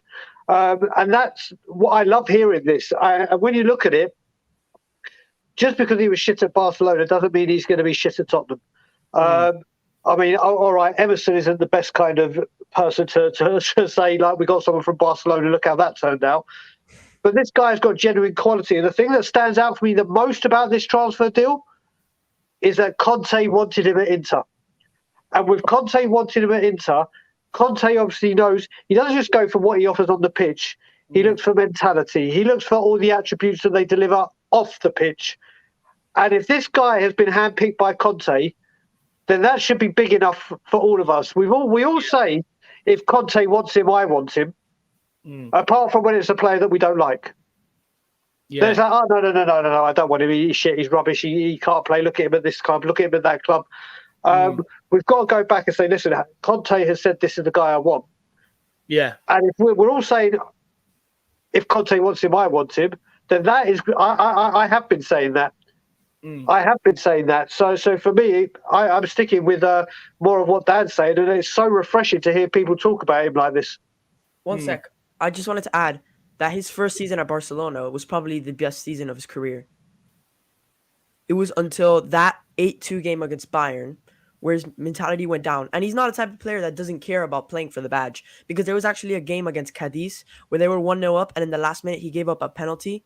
And in the car on the way home, the fans were asking for autographs, they were recording, and he was in tears. I'm not sure if any of you guys have seen that video, but he was in tears because he gave up that penalty in the last minute. So he's not like a player that's going to come here, he's going to do TikToks like Dele Alli for a living and play 5 minutes a week. He's going to be one that cares about the club. And I'm actually a big advocate for signing him. There's nothing wrong with this deal. What do you think he has that our defense doesn't have at the minute? What do you think he's going to bring here and add, Daniel? Well, his best attribute is exactly what we need. Not that we don't have it because we have Christian Romero, but his ball playing ability is fantastic. His ability to pass the ball as a center back is going to fit perfectly into the Conte system. And what I'd say his worst attribute is defending inside the box. Close defending inside the box. He gets a bit foolish sometimes and starts grabbing shirts for absolutely no reason. But he, at his best, and that season where I was telling you, he broke into the France team. Yeah. It was all until that 8-2 Bayern game. The fans started getting on his back, and he started not performing well. But again, we just have to wait with this guy, and we give him confidence. We have to say, for me, how it's always been with, if you're wearing the Tottenham jersey, I'm going to back you, and I want you to succeed. That's how it should be for all Tottenham fans. And if he's going to be wearing the Tottenham jersey next season, let's back him to the fullest. If he has our confidence, then he will perform. I'm telling you. The other way I want to ask you, because when I hear the word ball playing centre back, the first thing that springs to my mind is Rio Ferdinand. Not just because is that the kind of Ilka player we're getting, like a Ferdinand, like a Vertonghen? Mate, When you say ball- I could tell you if he's Vertonghen, but I don't even think I was watching football back when Rio Ferdinand was playing. I don't even think I was born at that time. Okay, so yeah, is he like Vertonghen? Obviously, I'm not saying it, but people will know my love for that man. Yeah. But is that the kind of style of player we're getting?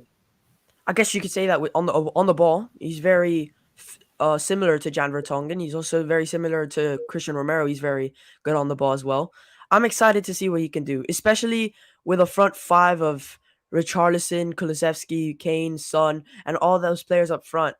With have Lenglet, it's almost like what I like to call it is there's three parts of football: the defense, the midfield, and the attack. When you have such a great passer as your center back, you almost skip that midfield barrier and you could go all the way straight to the forwards. And that's what you get with a player from like Lenglet and like Christian Romero. It's great to have two ball carriers on both sides, as Kathy Prince says. For sure. And look, Daniel, it's bye Bergwijn today. What's your thoughts? You're sad. Do you mind cashing in on him? What's your thoughts? I'm sad. Honestly, I'm one of those fans. You might disagree with me here, David, but I think he was done a little bit hard these last few weeks under Conte. I think what was weird was when he was not performing under Jose Mourinho, he was getting a lot of games. And when he was performing under Conte, he wasn't getting a lot of games when he deserved them. So he's had a lot of great moments for Tottenham. I think it was time for him to go if he wanted to play in the Netherlands team. That message that he put on Instagram was way too short. But at the end of the day, I think I'm gonna miss him, to be honest. I liked Bergwijn. I think I'm actually gonna buy an Ajax jersey with Bergwijn on the back. Nah, look, I can understand it. Look, I'm not gonna have a go at anybody for liking Steven Bergwijn. Look, at the end of the day, he's a likable guy, and he, like I said, he's done some good things. And just for me personally, and this is only my opinion, I'm sure the people will see it differently, but I just think he's done more bad than good. But look, that's my opinion. But look, I mean, you must love him, the fact that you're going to be buying an Ajax jersey with his name on the back, my man. You must really, really love him. And what do you think of Japhet Tanganga as well? There's been three destinations basically muted for him to go to. Bournemouth on loan, and it's looking like that maybe AC Milan or Napoli probably will be a transfer fee. What do you think we should do with Japhet Tanganga, Daniel? 23, he's kind of coming out of that development stage.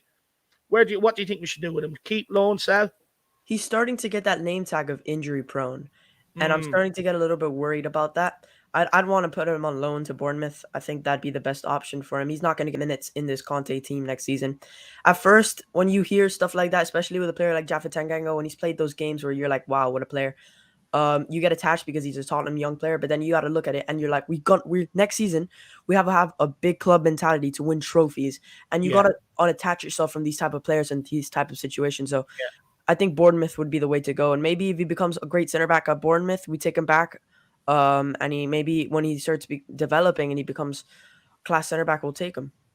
100%. Very, very wise there. Look, for me, I actually like the kid. Tugging on my heartstrings a little, Daniel, but I agree. Ultimately, look, if he has to go, he has to go, and that's the way it is at the end of the day.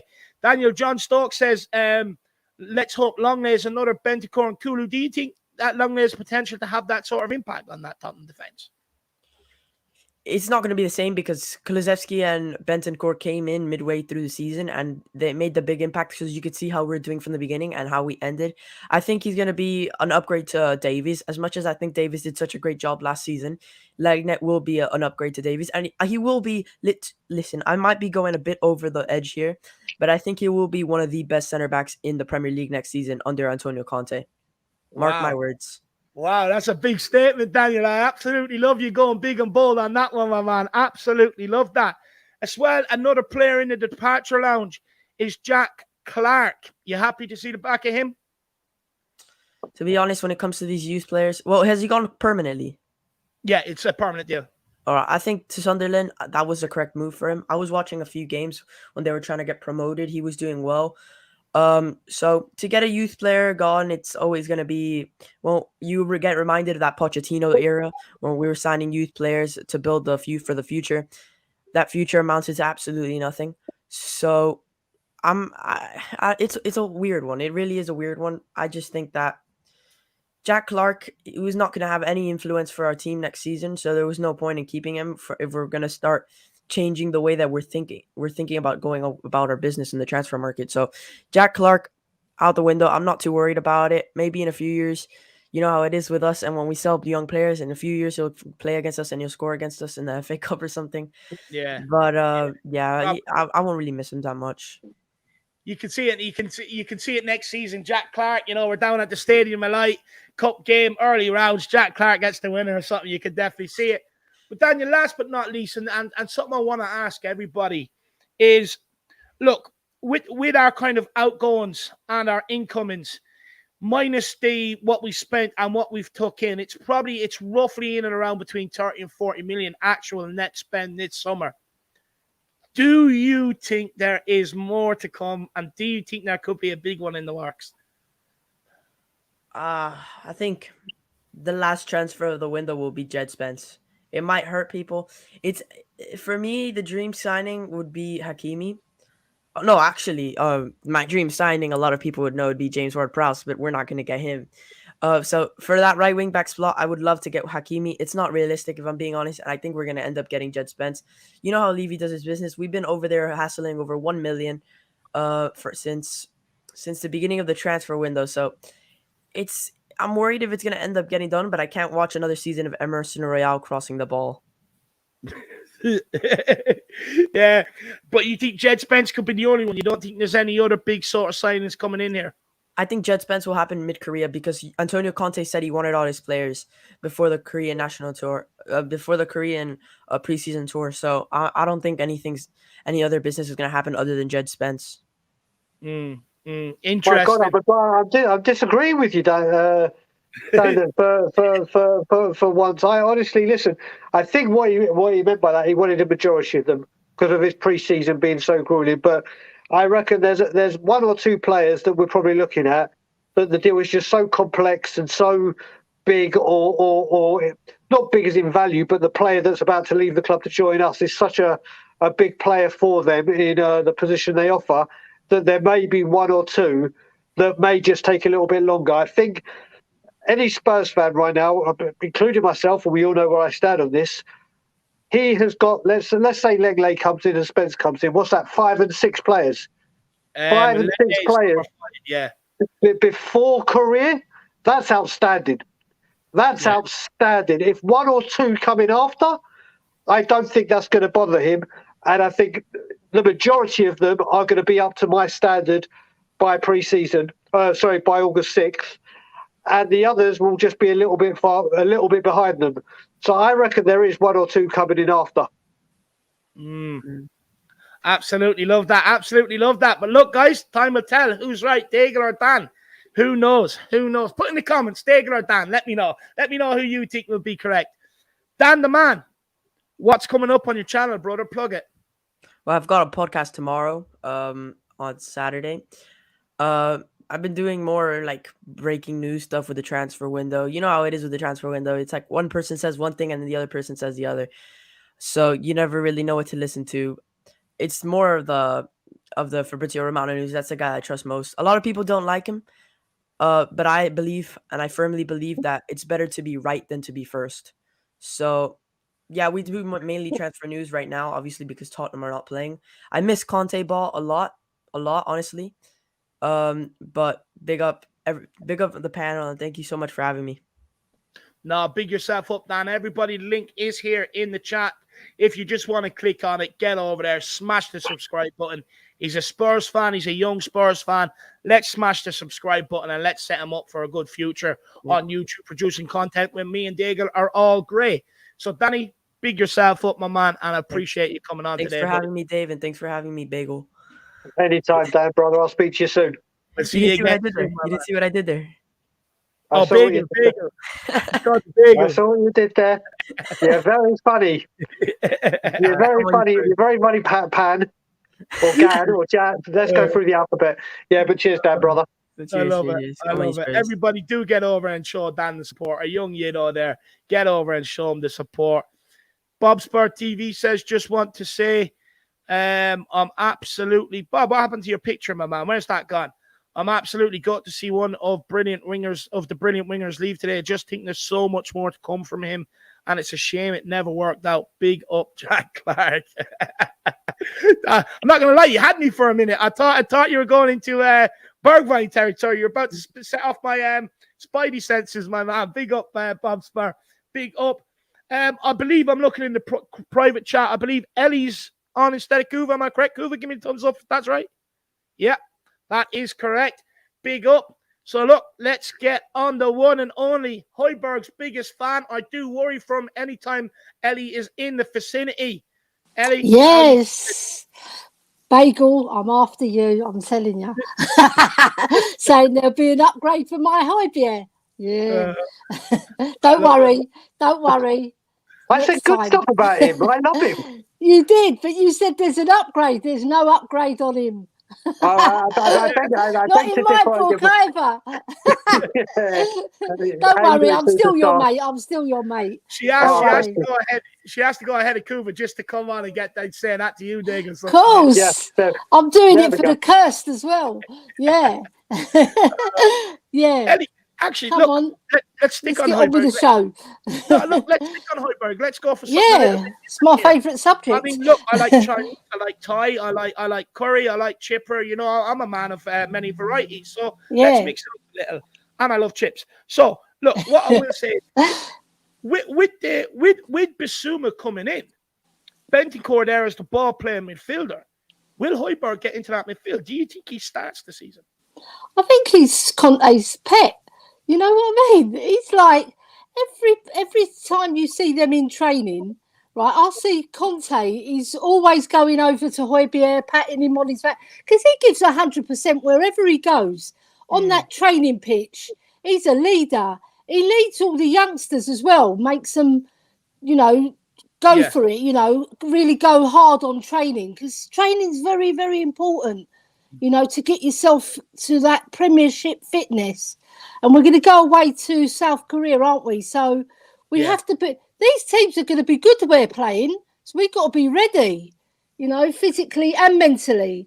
Yeah. And Højbjerg's got all those attributes. His mental state is fabulous. And the way he talks about our club, the first day he came in, what a man. Like... That's the sort of player you need. It's like he's a homegrown player in 1 year, Yeah. And he gives his all. I love players who play for our badge, Yeah. I do. There's so many wasters we've seen throughout the years, lads. Come in and wasted our time. Absolutely spot on. Absolutely spot on. There you go. Yeah. You've heard, Ellie. Do you think that Højbjerg will get into that midfield ahead of Bissouma and Bentancur? I actually think the start of the season will be Højbjerg and Bentancur. I think they've done such a terrific job last season. I'm not saying that's going to be the way it ends or this is going to change, but in my opinion, they've done more than enough to start the season with that shirt, barring an injury, obviously, or not match fit. I think that's how we will start. And then we go from there. Like Ellie said, for me, with Højbjerg, I watched the video regularly.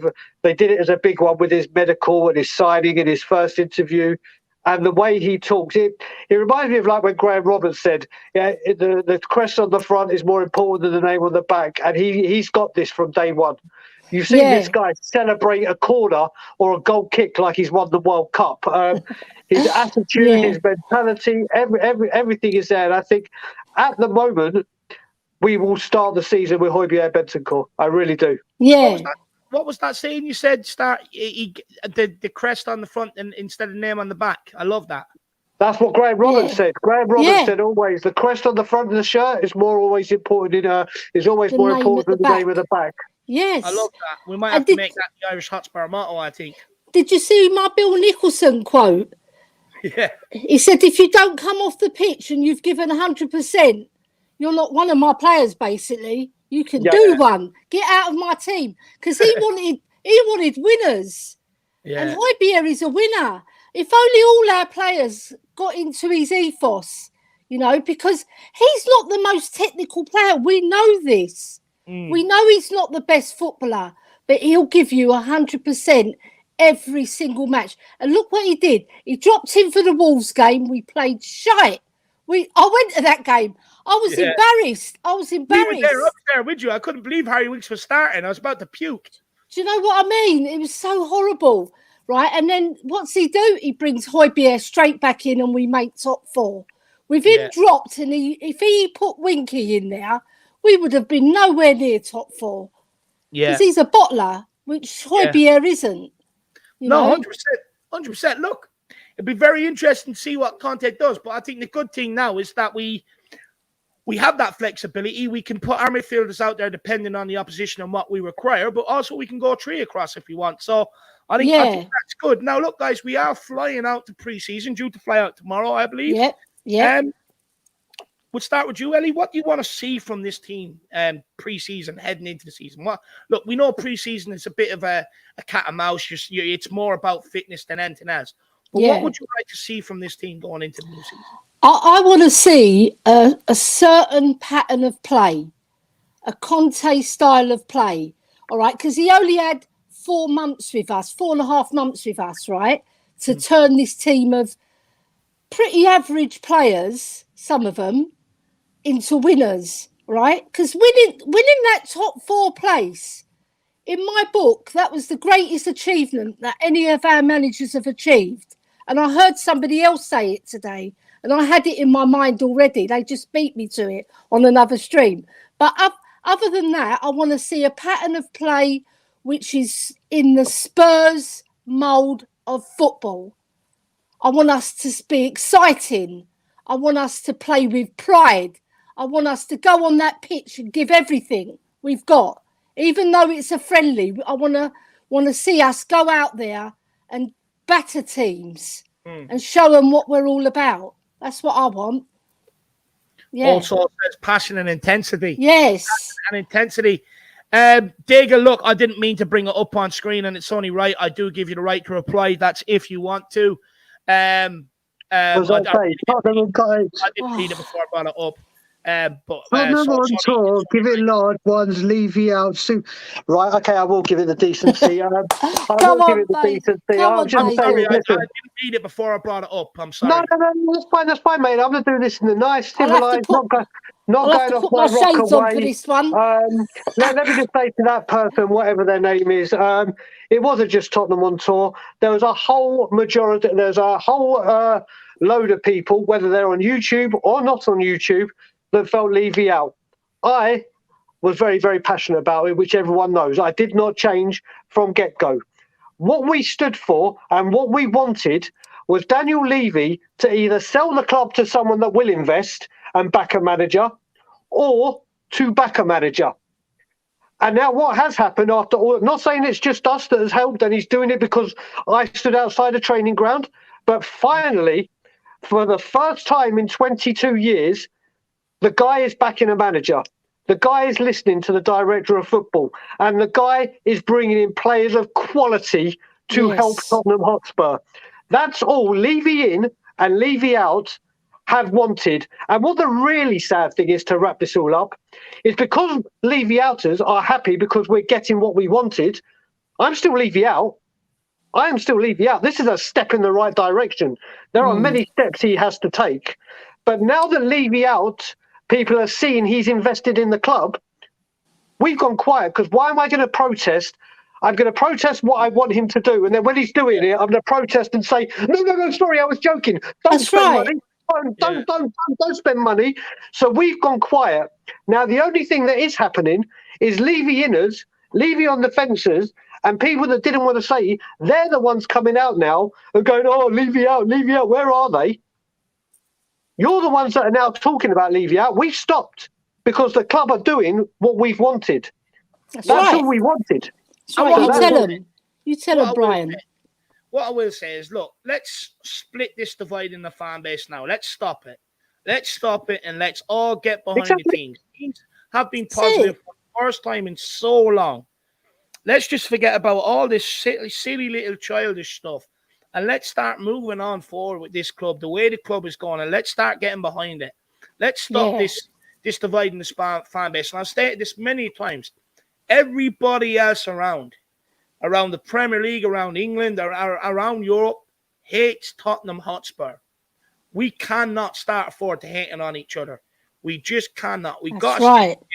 It's us against everybody else, and that's the way it should be. But yeah. look, we'll move on because I don't want to dwell too long on it. I brought it up without reading it, and it's only right I give Daigle the chance to respond to it. All right, David. Well But done. look, Daigle, what do you want to see from this team pre-season heading into the new season?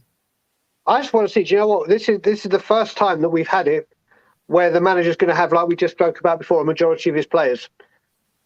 I want to see, we should now see the impact of what that does, because we've all wanted it to happen for years and years and years, but we've done our business late or not as early as we have done. So the manager, i.e. Pochettino and Conte, that have said, listen, pre-season is vital for me to get my team up to my standard of fitness, discipline, bonding, everything. All I want to see, like with England right now, England are being useless at the League of Nations and friendlies. I couldn't give a fuck. I'd rather they do that now than they do it in the World Cup. Yeah. So if we go into pre-season and we don't have the best of pre-season result-wise, I don't care. This is where you iron out the kinks. This is where you're right. This is where you assess them and go, right, this is where we've gone wrong. This is what we need to do. And this is how we fix it. So when it comes, you're shipshape and ready to go. So as long as we're going to see a huge improvement in fitness, we're going to see a huge improvement in quality on that pitch. We're going to see a huge difference in squad depth. We're going to see a huge difference in mentality, diet, everything that goes along with it. So as long as I want to see them get on the pitch, bond, get on with each other, establish what they've got to do, iron out the kinks. So when they come back for pre-season, the actual season, boom, they're ready to set the world on fire. This is about coming home fit, not injured, and ready to go. The results for me are, as much as I'd love us to win, if we lose 2-0, 3-0, 3-1, 2, whatever result, as long as those players have understood what they did wrong and corrected it, fine. Yeah, spot on. Absolutely spot on. And look, Ellie, we'll start touching on a bit of the news. Bergwijn, are you sad to see the back of Bergwijn? Not really. I'll tell the truth. From my heart, I liked him as a guy around. You know, he's likeable. But as a footballer, his touch wasn't there. He was inconsistent. They gave him three managers, actually 4, including Mason. They all gave him a chance to shine. And under Mourinho, he probably had his best spell when he played him on the right. Yeah. But my brother, who I mention a lot, my brother Boo, he said if we played him on the left, Sonny's there, and you're not going to displace Sonny, so he had to play on the right. So we probably mismanaged him in that respect. We didn't give him, but when you think about it, you can't displace Sonny because he's been a trooper for our club and he's delivered every single season, assists and goals. So where was Bergwijn? He was bought for the wrong reason, really. We didn't really need him. Now we've got to get our act together for this team to get that right wing back position filled and another centre back. Because if we don't, we're going to be found wanting. That's what I think. Sorry, David. I just want to correct one thing as well. This is the last thing I'm saying about this comment, sir. The person that put that comment has then put, where was I when we were shit? I've only been around recently. So my first game for Tottenham Hotspur was 1988 when Spurs beat Tranmere 4-0. I was a season ticket holder from 1994 to 2004 before I moved to Israel during the Alan Sugar and early Daniel Levy days. I've been a fan of Tottenham since 1984, so I've been there the whole time. So that's all I'm going to say. Do you know what, Brian? You actually shouldn't have to explain to fans how you've supported this club. You shouldn't have to do it. At the end of the day, anyone from both sides, everybody has been here through the shit times. Nobody enjoys it. And at the end of the day, let's try and move forward and let's try and get behind this team. Conte wants the fan base to be one. Let's do what Conte asks us to do. Brian shouldn't have to sit here and explain. It's because you care. He shouldn't sit here and have to explain. Because he cares, David. He cares about our club. Yeah. That's what we want. Passionate people that care about our club and how we're going. Of course. Big Exactly, up that's what I'm Brian. Big saying. up That's Brian. Let's move Exactly. on. Let's move on. Come on. That's all I'm saying. I'm not going to say another word about it. I don't need to justify myself. Look, I agree. If you don't care, you don't say nothing. You just stay quiet. Ellie, You're behind a computer screen. Exactly, Yeah, go but on. let's get back to it, Ellie. Let's get back to where you were let's talking get about. back to it. Come on. I want to talk more. Are you happy with Clement Lenglet completing his medical today? I still haven't seen an announcement, but supposedly he should be announced today. I reckon it might be held back till tomorrow to give us a bit of news while they're flying out the pre-season. But Ellie, are you happy with Lenglet? Is he an upgrade on Ben Davies? Yeah, because a lot of people were saying about Conte making Davies into Maldini, right? So if Davies is Maldini, Lenglet's going to have a chance. He's not going to have much chance getting in, is he, really? He's got to really work for it. He's not going to just fly into the team. So he's got to work. He's got to prove himself in training that he's got the fitness as well, because he didn't play an awful lot of games in the last 2 years. I'm not sure. I haven't counted them, but it isn't that many. So then what he's got to do is come into the team and take his chance. Like I said on your last stream, the first 10 games, if he's actually put in above Davies, then he's got to prove himself, because Davies is going to be waiting in the wings, because he performed miracles for us last season. All right, some fans are saying, oh, yeah, but he's still a 6 or a 7. No, he wasn't. He was a good solid 8. And sometimes he even played to a number 9 status, that Davies, especially against Liverpool. He played brilliantly when we needed him to. I want to add to this because I'm a big Ben Davies fan. When you look at it, you go back to the North London derby. Rob Holding got that early yellow card, and then we know what happened. Ben Davies picked up an early yellow card and stayed disciplined the whole time. Disciplined. That's and it. Although we wouldn't have said that going into the start of the season, majority, if Ben Davies had been out, we missed Dyer, we missed Romero, and obviously Sanchez came in and then for both positions. But if you look at it, if Ben Davies had been out, there was not another left footer that could come in and dispute him. He'd be like, oh, God, here we go. So the fact that he comes in just lifts the strength in depth, just lifts. Yeah. And Ben Davies now has competition. You got to remember, during the time, when Carl Walker left, Trippier knew he was the first choice. Yeah. He didn't even have to turn up or train. He knew, I'm playing. What keeps these guys at the peak and keeps them going and hitting new heights is competition. I know there's a genuine fight for my place. And if I missed out, I could lose my position.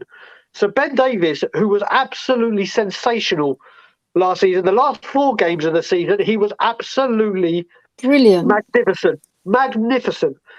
And this has just added competition for him, which I think he'll thrive on. Yeah. 100%.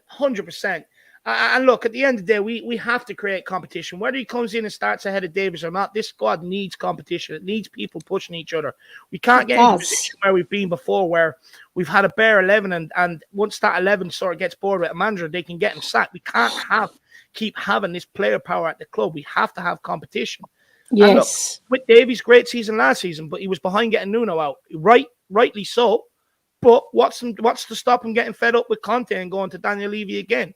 You know, and what stop that is having that competition, because if that competition is there and Daniel Davies does go more into Levy again, well, then it's fine. Clement Lenglet will come in. So I know.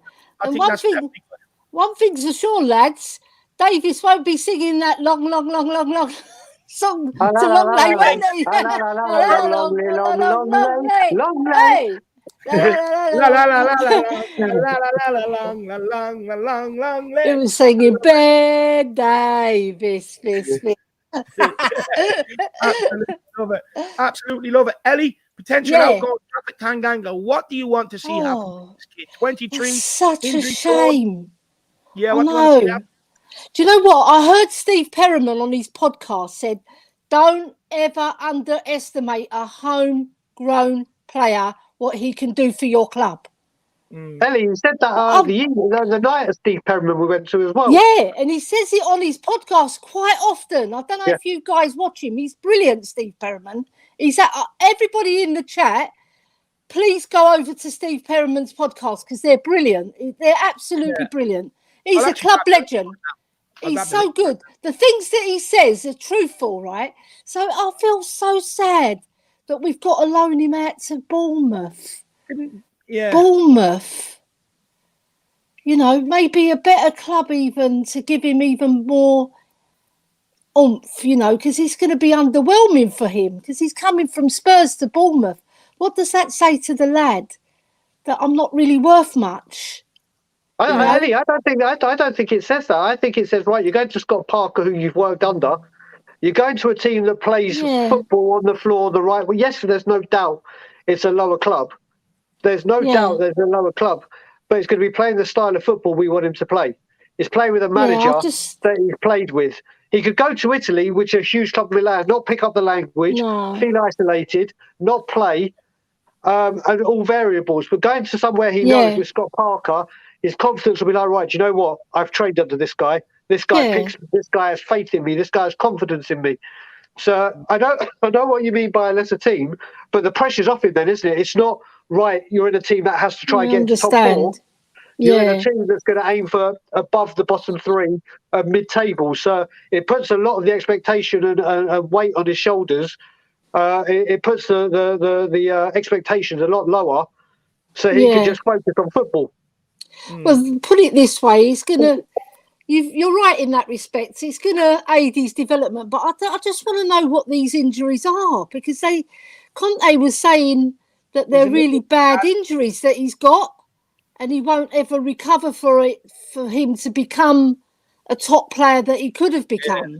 So it must be a bad one that he's got. He had a back injury, didn't he? He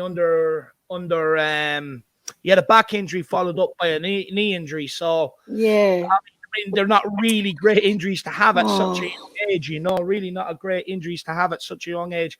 But Ellie, a question I'm asking everybody before I let you go is, look, with what we spent and what we sold, the net spend is between about 30-40 million. Do you still think there is more business to be done for Tottenham Hotspur? Oh, yeah. For the definitely. transfer? Definitely, because I haven't heard that Don Paratici's back in England. I think he stayed over in Italy to try and get some more action there. Like, I'm sure he's working on one big one and one maybe not so big, you know, but he's going to be a decent player. But that one big one, I'm just hoping it is either Bremer or Bastoni. You never know, because like I said before, they still need to get players off the books before they register those 3 new players. So we've got one hand in the pie, but somebody said today that we haven't even made an offer for Bastoni. We haven't even put an offer in. No, we didn't. So what's going on, man? Come on, Paratici, get your finger out, man. I've put the shades on for you. Do you know what it is? I think, Ellie, I think Tottenham are waiting for the green light off Inter. I think this is one that they're trying to tread carefully around because they don't want to piss off Bastoni or Inter Milan because they need the 2 of them to get the deal done. I think this one maybe they're treading around. This is just my observation. They're being politically correct. Yeah, basically. I think, look, I could be completely wrong, but that's just my way of looking at it. Yeah. But look, Ellie, just before you go, Leslie Crawford says, Ellie, what do you think of Richarlison? I'll go and cook the dinner. How to get him cut it out and stop going to ground? It's embarrassing. Well, Richarlison, put it this way, Conte would want him to do a bit of the shithousery. You won't want him to lose that because that's why he's brought him in, because he's a tough nut.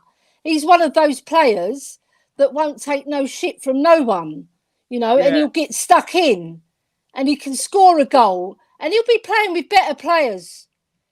That's for sure, right? He'll be linking up with Kulu. When he gets his chance, he's going to take it, Richarlison, because that boy came from humble beginnings and he knows what a hard life was.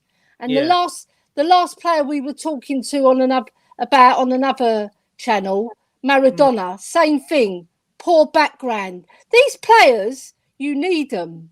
You need them because first of all, he'll come in and he'll want to prove a point to Conte so that he might not be the very first choice because we've got Sonny and Kane, but he'll be just behind there waiting for somebody to drop form.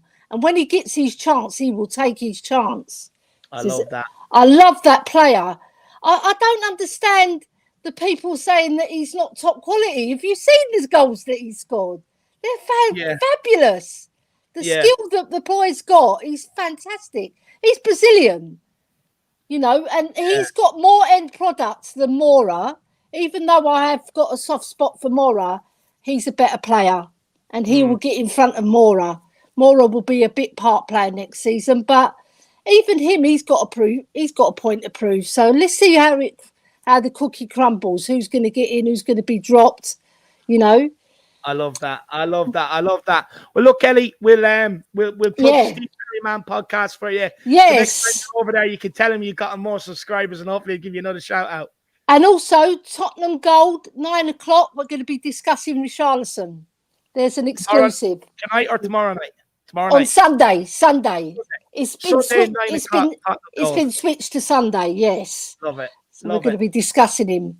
Well, Ellie, we better let you go and cook dinner for Tina. I have to. No, my man's waiting for me.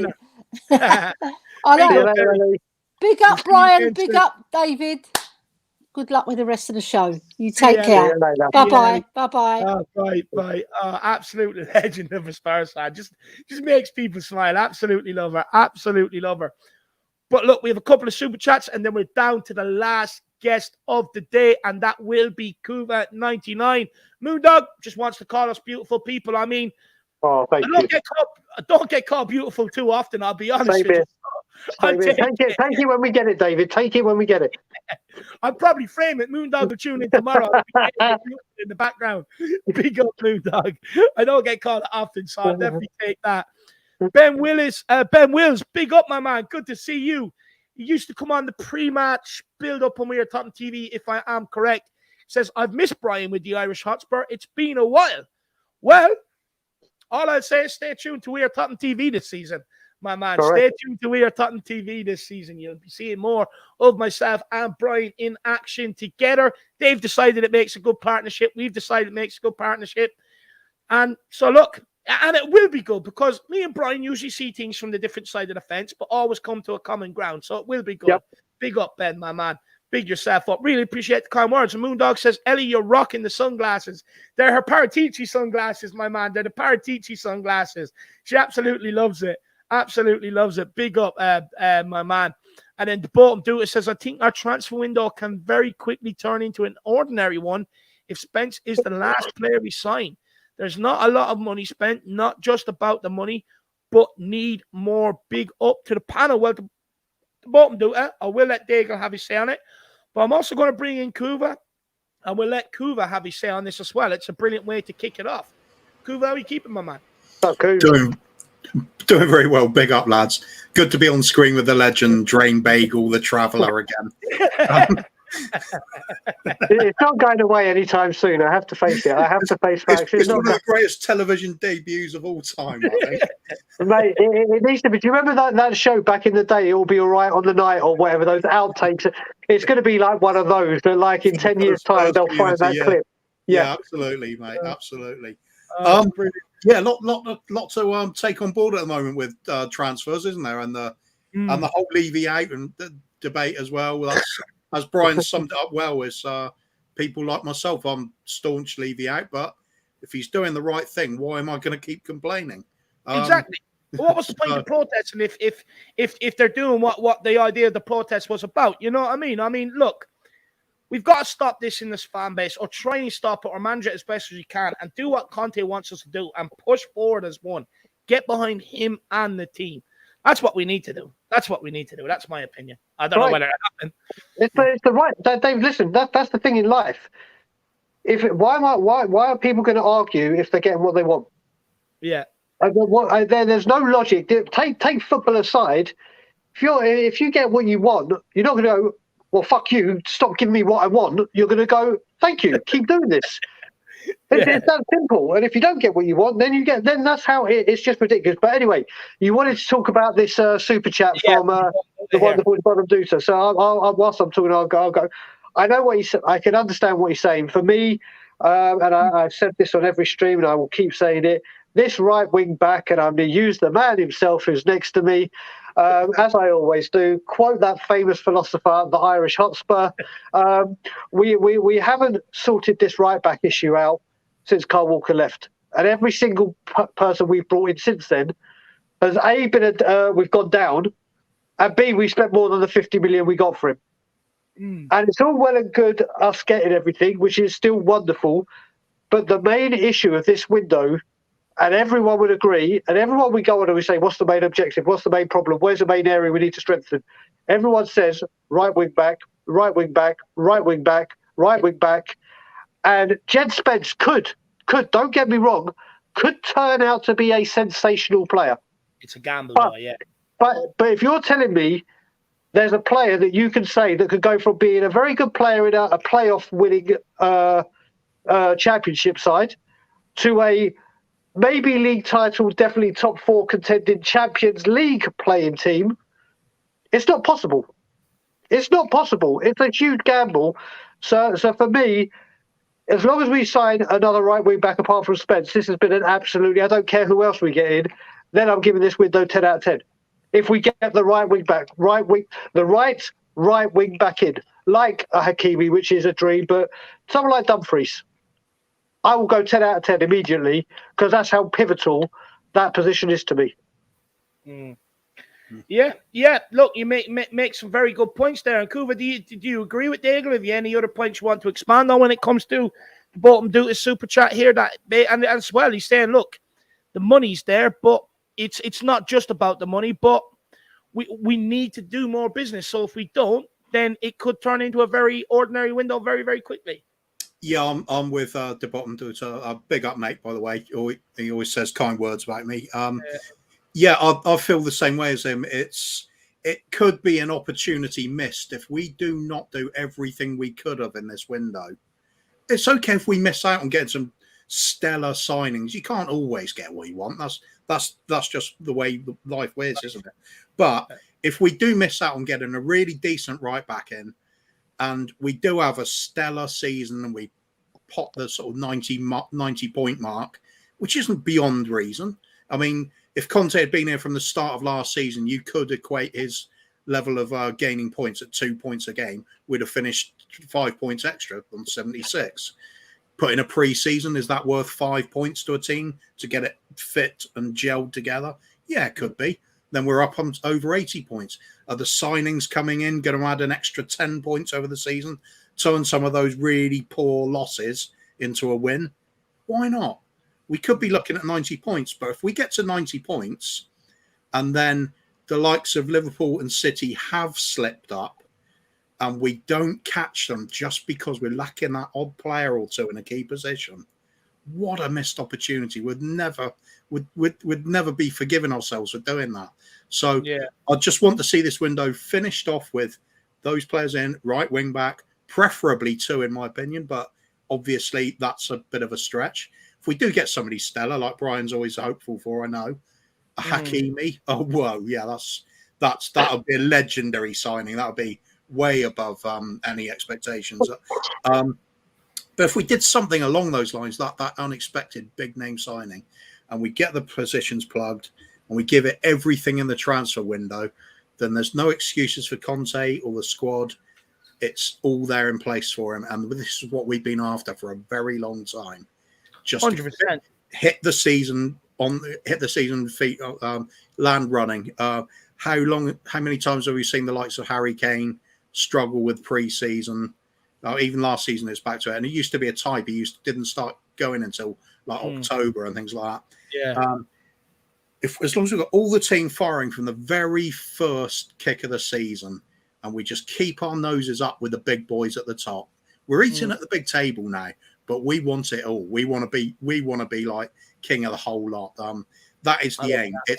We've got to overtake City. If we don't have that mindset, and the mindset that's both in the management, the board of directors, the chairman, the players, and the fans, if we keep that mindset going, you only need that slip up.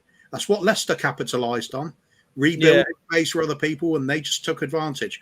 We just put ourselves up there, so it's within the realms of possibility, and then just see what happens. So 100%. about this transfer window, I'd fully agree with the bottom dot. It's an opportunity missed if we fail to plug in those final few holes that are missing. And see what we got. Still might. Let's face it, we're still going to be massive underdogs. I mean, City are an incredible side, but let's at least make sure we get ourselves in the race so we're ready for a slip. Yeah, and look, the bottom duty, just bear with me. I will have my say on it as well. Cooper Bryan has given some brilliant answers there, a lot to take in.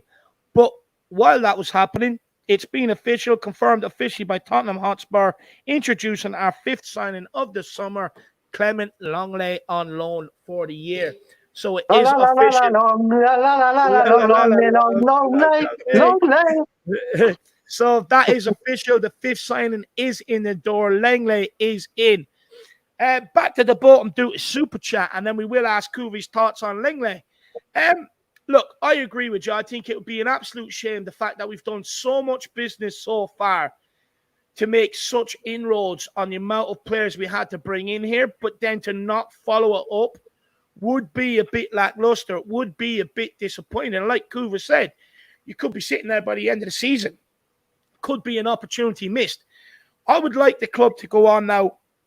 I would like them. Look, I think with Jed Spence, the fact that it's been wrangling on for so long, very similar to Tommy Asu, wouldn't surprise me if you see someone else come in here. But I want Tottenham to go massive for a centre-back. I would love us to get in another central defender, pay the big bucks, get him in. But I agree with you, the bottom do. I think it'd be a serious shame if we don't follow up on the great strides we're after already making. Because right now, if you look at it, we've done probably some of the best business, if not the best business across Europe. We filled so many spaces in the team that needed to be filled. And it'd be just a shame not to follow up on it. It's a shame to put yourself in such a good position and just cut it there. It would be an absolute crying shame. And I'm sure Conte doesn't want the business to end yet either. I'm sure he's still looking at it. He still has some positions that he wants to bring in. So it'll be very interesting. What I will say is, and I think we all have to remember this, that coming out of this window, same as every window, coming out of this window, there's always going to be one position where you're not happy with. It's going to happen. It's going to happen to every fan, myself included, that there'll be one position where you're like, oh, I wish we would have done this. Now, I don't mind sacrificing that position. I don't mind, for instance, sacrificing right wing back if we bring in an elite centre back that will walk straight in ahead of Ben Davies. I can understand it. You can't have absolutely everything in life. But look, we'll wait and see what happens to Bolton do it. But I think, look, we all share your. So Dave, let me ask you the question. Literally, you just touched on it a bit. If I said to you, Spence is in the door, so he's done, he's wrapped up, signed, sealed, delivered, and you had the opportunity, as in you, to go and sign a more established. I won't even go as far as a Hakimi. Let's say a Dumfries, for example, or a centre back ready to go. Are you choosing a Dumfries, or are you going centre back? Good question.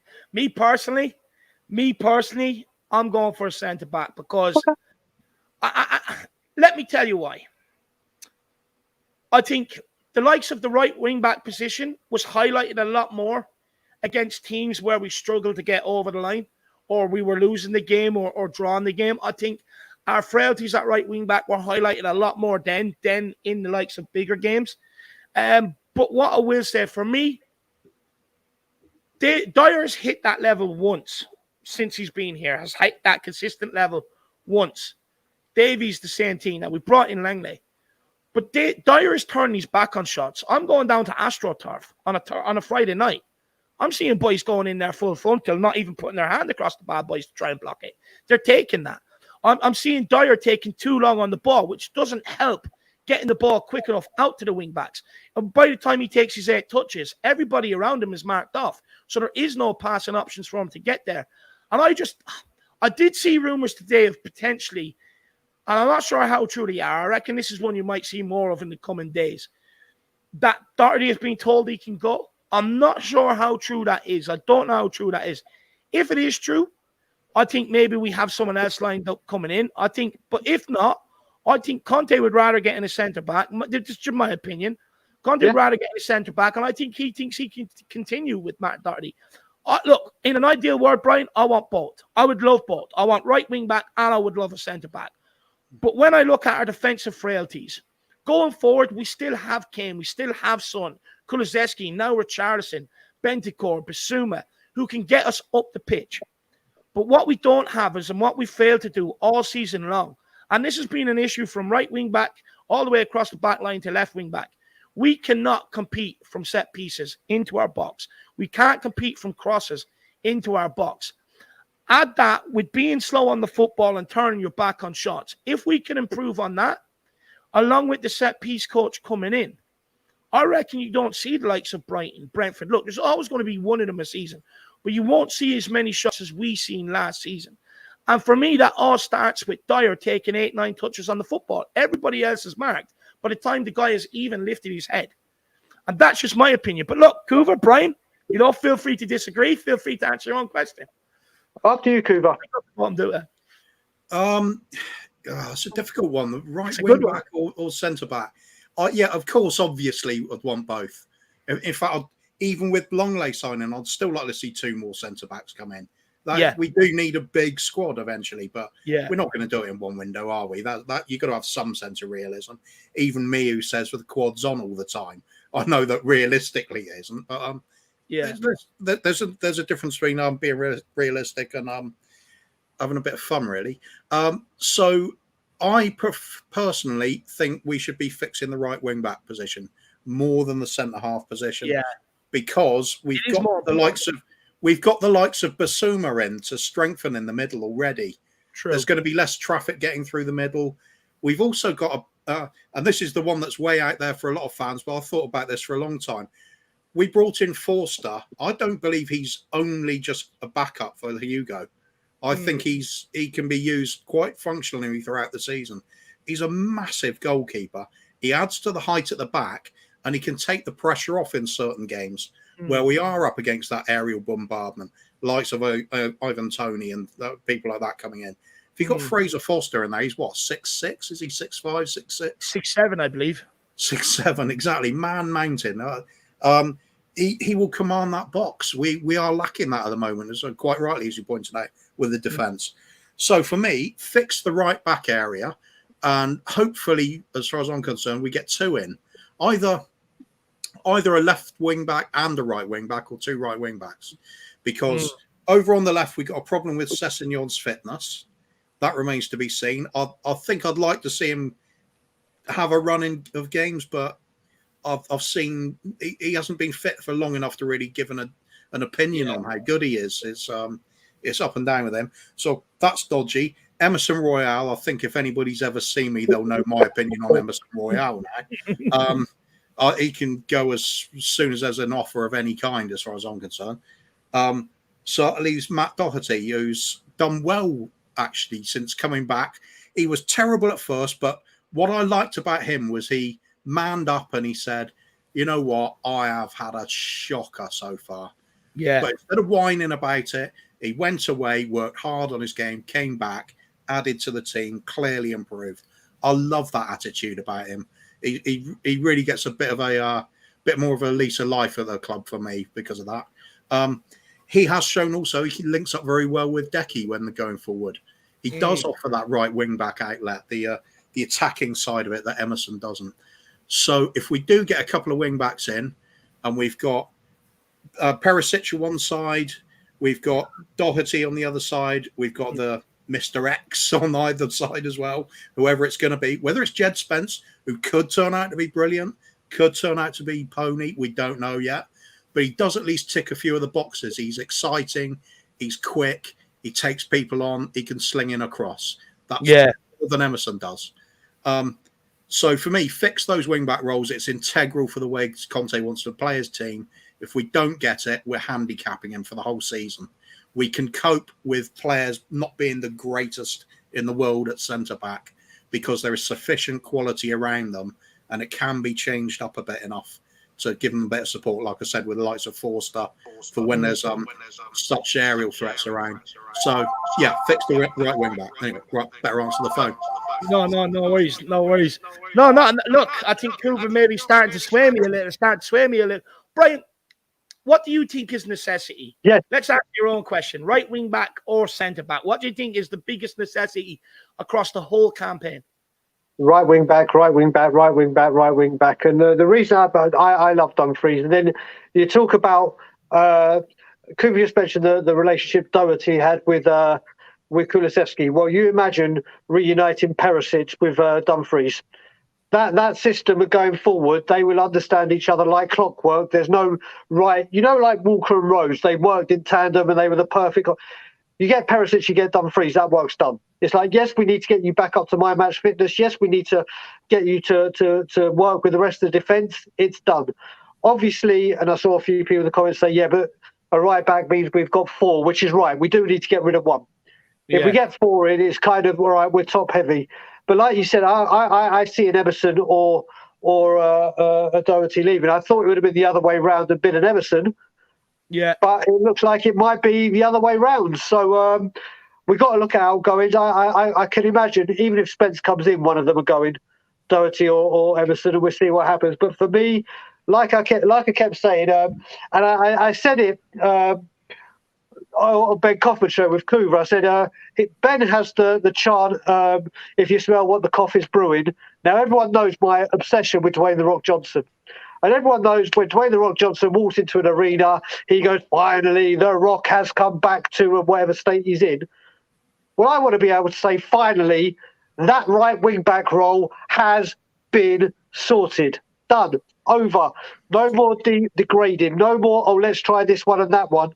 Here is an established right wing back that knows what he's doing and is ready to go. So for me, I'm always going to go right wing back. Yeah, look, a lot of people's prerogative is the right wing back, and look, I fully understand it. I've been outvoted on that one. Kuva, let's speak a little bit about Lenglet, Longley, fucking whatever you want to call him. There's so many different pronunciations. Right, David, just before you do that, I'm going to have to let you go because I'm just getting warnings that we don't have unlimited data here, and my data's about to go batshit crazy. So I'm going to have to drop out. You've got them on tour, quick plug. Yeah, like I said, people can find me on Tottenham on Tour, where there's a lot of new content coming up. There's a lot of new stuff coming. Straight out, Conte is going to be back very soon because he's already going to start giving press conferences. We have new shows coming on. And obviously, we also have, like David said, there may be a bit of news with We Are Tottenham TV. So you can find me, Brian Island, Mr. Danny Kiriakou, and Adam Clarke at Tottenham on Tour. And David, once again, a pleasure coming on the show with you. I love being on your channel. And to everyone in the chat, love you all. Have a great weekend. And I will speak to you all soon. Cheers, Brian. See you later, guys. Today, my pleasure, brother. I'll speak to you later. See you later, Daigle. Bye-bye, my man. And failing that, you will catch Brian at an airport near you at some point. But it won't be Brian Daigle. It will be Brian Bagel. So check. Brian Bagel, yeah. But Kuva, I mean, Lenglet, what's your opinions on this guy? Look, very good ball player, but defensively, there are concerns. What's your opinion on this signing?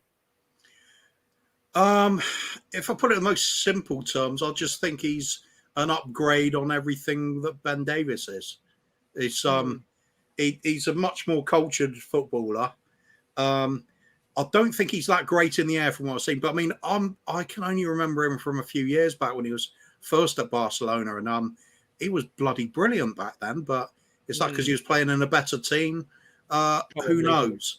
I've got no concerns of it because it's a loan deal. I don't know why people get so upset about it. I think it's better to have somebody that doesn't work out on loan than Spurs fans. We're passionate lunatics. That's true. Long may it last, by the way, because it'll be pretty boring otherwise. I think he's just an all-round good footballer. He's not one of these ones that catches the eye for like dominant in the air, or he's like a brilliant tackler. He just reads the game well. He's intelligent. He uses the ball well, and he can progress with the ball well, which is why he sort of fits into the sort of backup for not getting Bastoni, hopefully, because he can come up the pitch with the ball quite comfortably and link up with the left wing back. So I think he's a good addition. I really do. I think he's going to surprise a lot of people with just how good he is, because his confidence has clearly been knocked. He's had a terrible time with the Barcelona fans.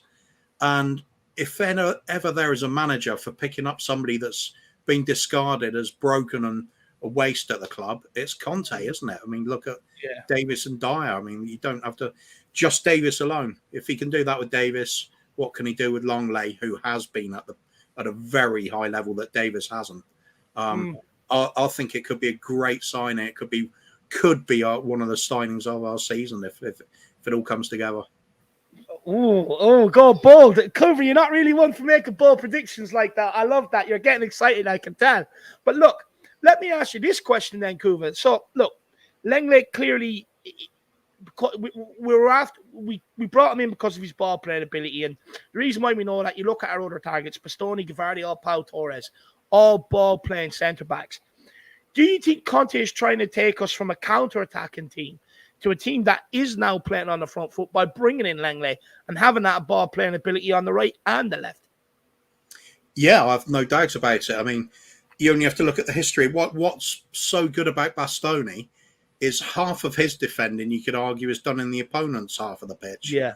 He gets forward with the ball so well, and it's his reading a game of an anticipation and winning the ball high up the pitch. It turns on naturally more sort of bit of a lower block we're playing late in recent times. Gets us more aggressive up the pitch. Big part of that is having the great wing backs. When you've got the likes of Romero on one side and then Lenglet or a Bastoni, hopefully we could still get that. Hopefully Bastoni pushing up the pitch, overlapping and underlapping the wing backs as they offer the attacking width. You're offering those dangerous elements that a three-pronged attack, Harry Kane through the middle, aggressive bit of a midfield play from the likes of Basuma pushing up as well, or Højbjerg, whoever else is going to be doing that role. It's more balanced to the team. You're taking your warheads, if you like, into your opponent's half and like wait for the explosions up there rather than waiting for them to come to you. So, I think it's exciting times ahead. And I've got to say, it's a big up for the Richarlison signing for me for that very reason. He's going to be a much better player than some of our fans are giving him credit for. He really is an aggressive handful. He's the sort of player you'd love to have in the side with you. I mean, even at amateur level, you always love those players that put in a shift and put themselves about. I think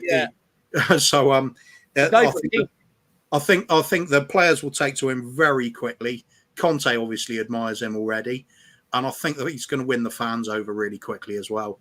I really do think we've got exciting times ahead this season, but let's get that transfer window finished off because, as the bottom dude said, if we don't quite fill the remaining pieces of the jigsaw, we're just letting ourselves down a little bit. You kind of be felt. Look, well, we've made a lot of progress in the window, right? Like we've done a lot of things we wouldn't usually do. We've asked for the investment, it's happened. We've asked for them to act early in the window, it's happened. And we have done a lot of good work, but it just feels like if we don't continue to do the work, it kind of feels like we've done half of the job. Yeah. And are we going back to the same sort of way of doing things? And it's my concern. Tyler Ahmed says, does anyone know how much funds we have left for the market? Look, if we're going off assuming we had zero in the bank before we went in and got the 150 million investment, we're just working off that alone, still 120 million left. Our net spend is about between 30 and 40 million because there's a couple of million for Carter Vickers, then 6 million out for Lenglet. So it's between 30 and 40 million actual spend. So for me, if you're working even off just 150 million, still should be 120 million left. But I doubt we had zero coming into this window either. So there probably should be a bit more on top. So I reckon there should be plenty of money left. I think what's maybe slowing us down right now is trying to get some of the players out. We don't want to be in a position where we're heading into the season and we're not registering the likes of Ndombele and Lo Celso, which, if they're still around, it should happen. They shouldn't be registered. But it's not ideal for this football club to have that wages on the bill and not participating. So I think what's maybe slowing us down is that we are trying to get out players now before maybe we act again, Coover. Would you agree? Would you disagree? Yeah, it's a big part of any transfer window, isn't it? You've got to balance the squad. I mean, as much as we, I like to make the point of we are one of the richest clubs around, so let's act like it. But as much as I say that, there's also a point where you've got to look at balancing the books. You can't afford to have all these excess players. What I will say is, sorry, I meant to add, I think we have to pay for Romero this summer as well, so that might have come out of one of the budgets.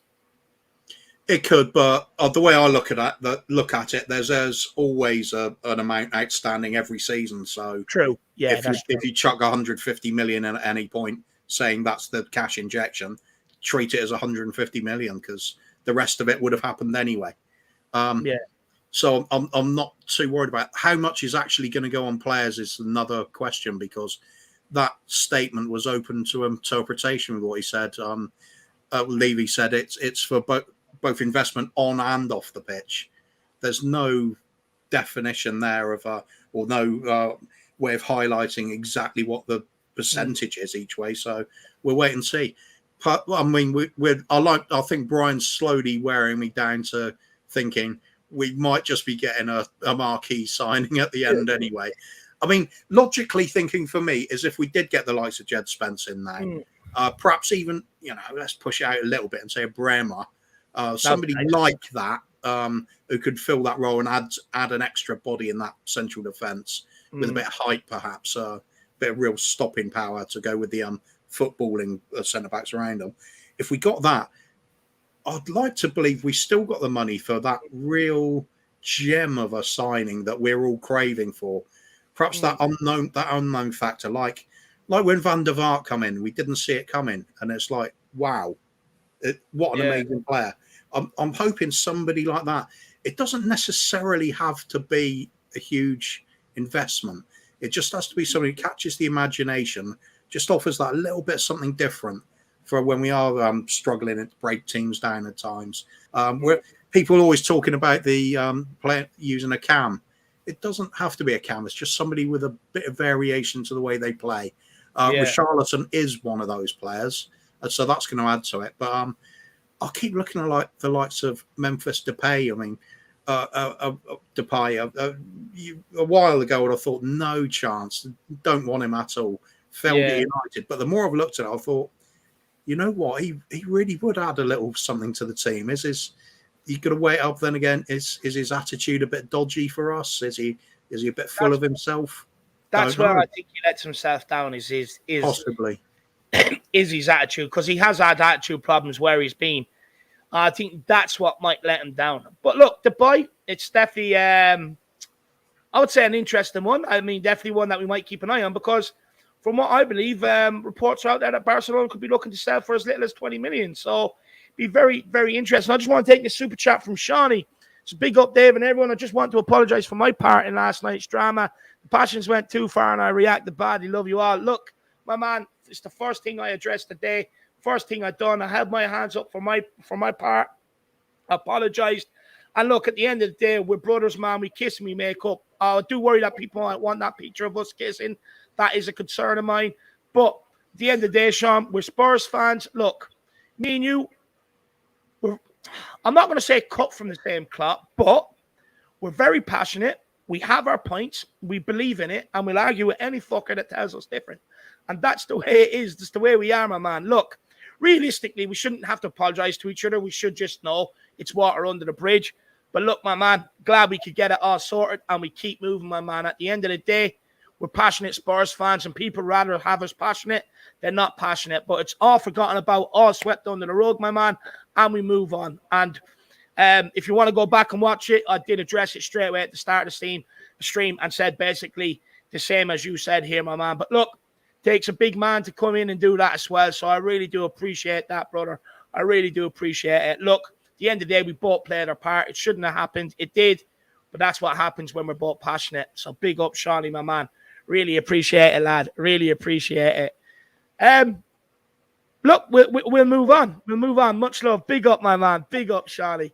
Big up. And look, Kuva, I think we'll take one more piece of news. I'll let you decide what one, because I do have to go and have something to eat before I head on to the cheese room at 9.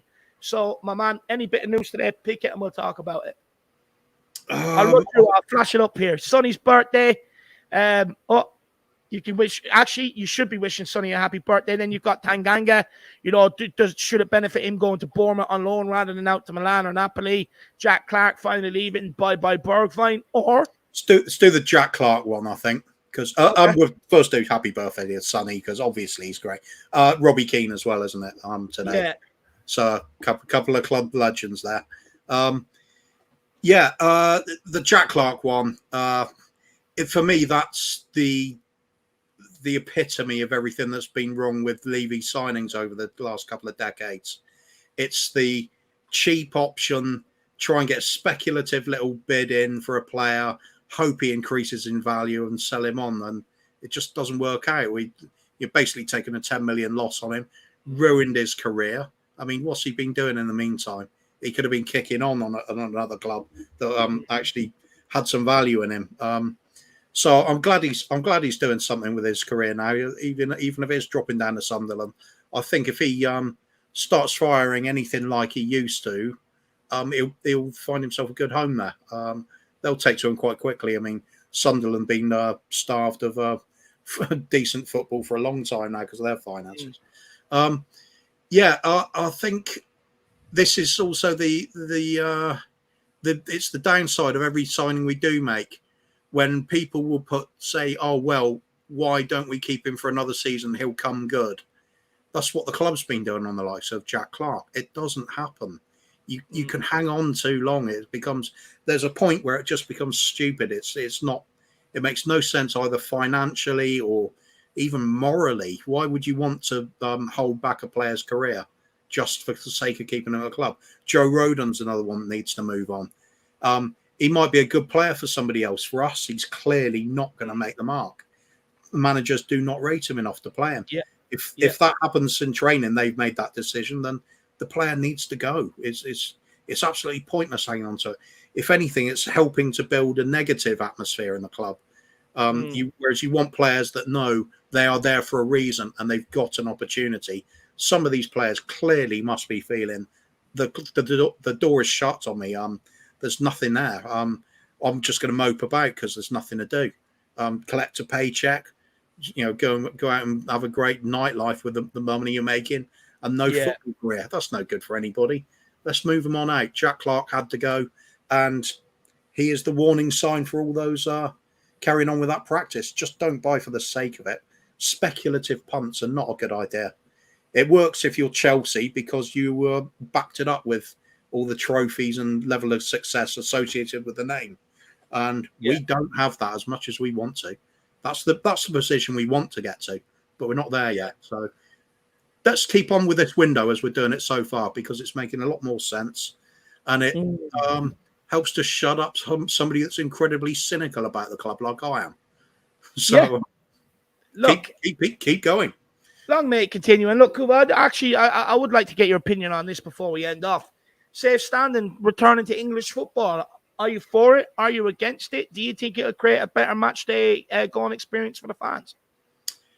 Well, I am aware there are fans that don't like the standing, and I think I want to clarify a couple of comments that were put in there earlier about people that do like to sit. Look, I think the owners should be put on a club where they should provide a seating section for people who do want to sit. So look, we'll wait and see what the clubs do, but I think that should be on the clubs. Hopefully they can sort it out. But Kuva, again, sorry to cut you off, my man. Are you for this? Or are you against this? I'm all for it. I'm old school. I was brought up with standing on the shelf, and that's just what we did. It was great fun. It's very difficult for me to sit down and watch a match. The moment anything exciting happens, I want to be on my feet, and it's an unnatural thing for me to do otherwise. And there's something about it. I mean, not everybody's the same. Of course, there was always some family areas anyway. Even when back in the days where I was going, you'd have like Paxton and stuff like that. It was a different atmosphere to go into like the shelf and being with a crowd of mates. You might had a few pre-drinks before in the pub, as lots of us do. Go there a little bit, not worse for wear, but in the right mood for shouting for 90 minutes and cheering and singing and feeling rough for a week afterwards. It's all part of that experience. It's, for me, I don't like all the corporate side of football. I'm much more grassroots. Same with pubs as well. Bit of sawdust on the floor. That's my sort of pub. I don't like wine bars and stuff. I like the simple stuff. Just man on the street, just go with a few of his mates to watch a game, and I love standing while doing it. Lots of us do. So give us the option, and yeah, a lot of people made very happy with that. But keep your seating areas as well, because there are people that don't want that, and I can respect that. I think the way it has to work, even if you do have a standing section, you still have to have the actual individual seats there, I believe, is my reading upon it. So, but look, I agree. I just think it will make for a better atmosphere. Look, it's what I was used to. It's what many other people are used to. And look, what I will say, it does show that maybe there's been a shift in society as well, that they feel they can bring this back, because the reason why I had to get rid of it was because of the fights and, the disasters that were happening, like Hillsborough and things like that. So hopefully now it shows that maybe there's been a shift and things have changed for the better, that now we can start bringing this back. Absolutely love it. I think one of the biggest shifts with it all, ending the violence, though, was the increase in punishments for it. As soon as the really hefty prison sentences went out. I mean, they allude to this in some of the famous football violence films as well. As soon as the big hefty sentences came in, people just stopped doing it, because they might enjoy a bit of fighting, but they don't enjoy having 5 years in clinky. No, that they don't. So they definitely don't. It's quite the deterrent. But so if it does start on the rise again, then address it again. But I don't think we will be going back to that era somehow, surely. If we do, then it's down to bad policing, lack of resources there, because there's so much historical evidence of this sort of thing happening and how to deal with it effectively. If they can't get it right nowadays, when will they ever? True. Spot on. Absolutely spot on. Well, look, Coover, before we end off, my man, is there anything, what channel would you like to plug today? I'm going to give you one. Usually you give me 10. You can still give 10, but I'm putting one in the chat. Oh, let's better go for In the Wall, Bob Spur TV tomorrow night. It will be, I believe it's going to be co-hosted myself and Ben Kaufman, because Bob's off for an evening. So it'll be all the usual sort of after dark, adult orientated sort of fun and games on that. But we're just going to try, and it'll be Ben there, so I'm sure we're going to have quite a chill out sort of evening and just talk the usual sort of random nonsense, bit of football, bit of silliness, wind down from the end of the week, have a bit of fun. Yeah. No, it should be. That's one thing it definitely is fun. I look most forward to your answers on that game. Wankety wank, it does crack me up. I still get visions of the one hiding in the freezer bollock naked or something like that. It's a bit it still cracks me up to this day, that one. But look, guys, we will end it there. I want to say a massive thank you to you guys out there, the Tottenham fans, the Irish Hotspur fans who continuously to tune in your droves, who continuously smash that like, subscribe, super chat in your drove. It's absolutely unbelievable support. And look, every other channel, if you see them live, even if you don't want to watch it, just smash the like and subscribe anyway. Let's start supporting all of these Spurs channels. You look at United, Arsenal, all Liverpool. They have thousands of big channels out there, thousands of them. Let's start looking after our own community. Let's start building up our own community to get like that. Bob Spurs link is here in the chat, guys. Everyone get over and smash the subscribe on it and help Kuva get through the hosting duties on it. But look, guys, absolutely incredible. Massive thank you to the guest as well. A massive thank you to Daigle, even despite internet problems, still coming on and doing this with me. And look, I'll just have a quick check to see if there is anybody streaming right now that we can link you to if you do want more content. I'm having a look. I don't see any. If there's anyone in the comments that knows of anyone, just let me know, and I'll put the link into them. But guys, it's been amazing. What's coming up on this channel? I'm hoping to get another kind of a panel show out there tomorrow, bit like last night's. If I can't get, if it's not tomorrow, it definitely will be Sunday. It'd be ideal to do both days, but my missus is off work tomorrow all day, and I don't know what sort she hasn't planned for me. Could be a day of fun in the bedroom, or it could be a day of painting and doing chores. I do not know. It could go either way. So everyone light a candle and pray that it does go for the first one and not painting and bringing out rubbish, etc. and all that sort of shit. All stupid housework chores, which have to be done, but I don't like doing. Let's hope it goes that way. But guys, see you all back here. Perhaps Manscaper employing her to do a bit of QA on it. Yeah, that's what I should do. It's your day off. Manscaped want you to do some chores. There's the lawnmower 4.0. But look, guys, we'll see you all back here over the weekend. As always, come on, you Spurs. In Conte we trust. Come on, you Spurs. Season right around the corner. The quad is on. Yeah. Everywhere we go.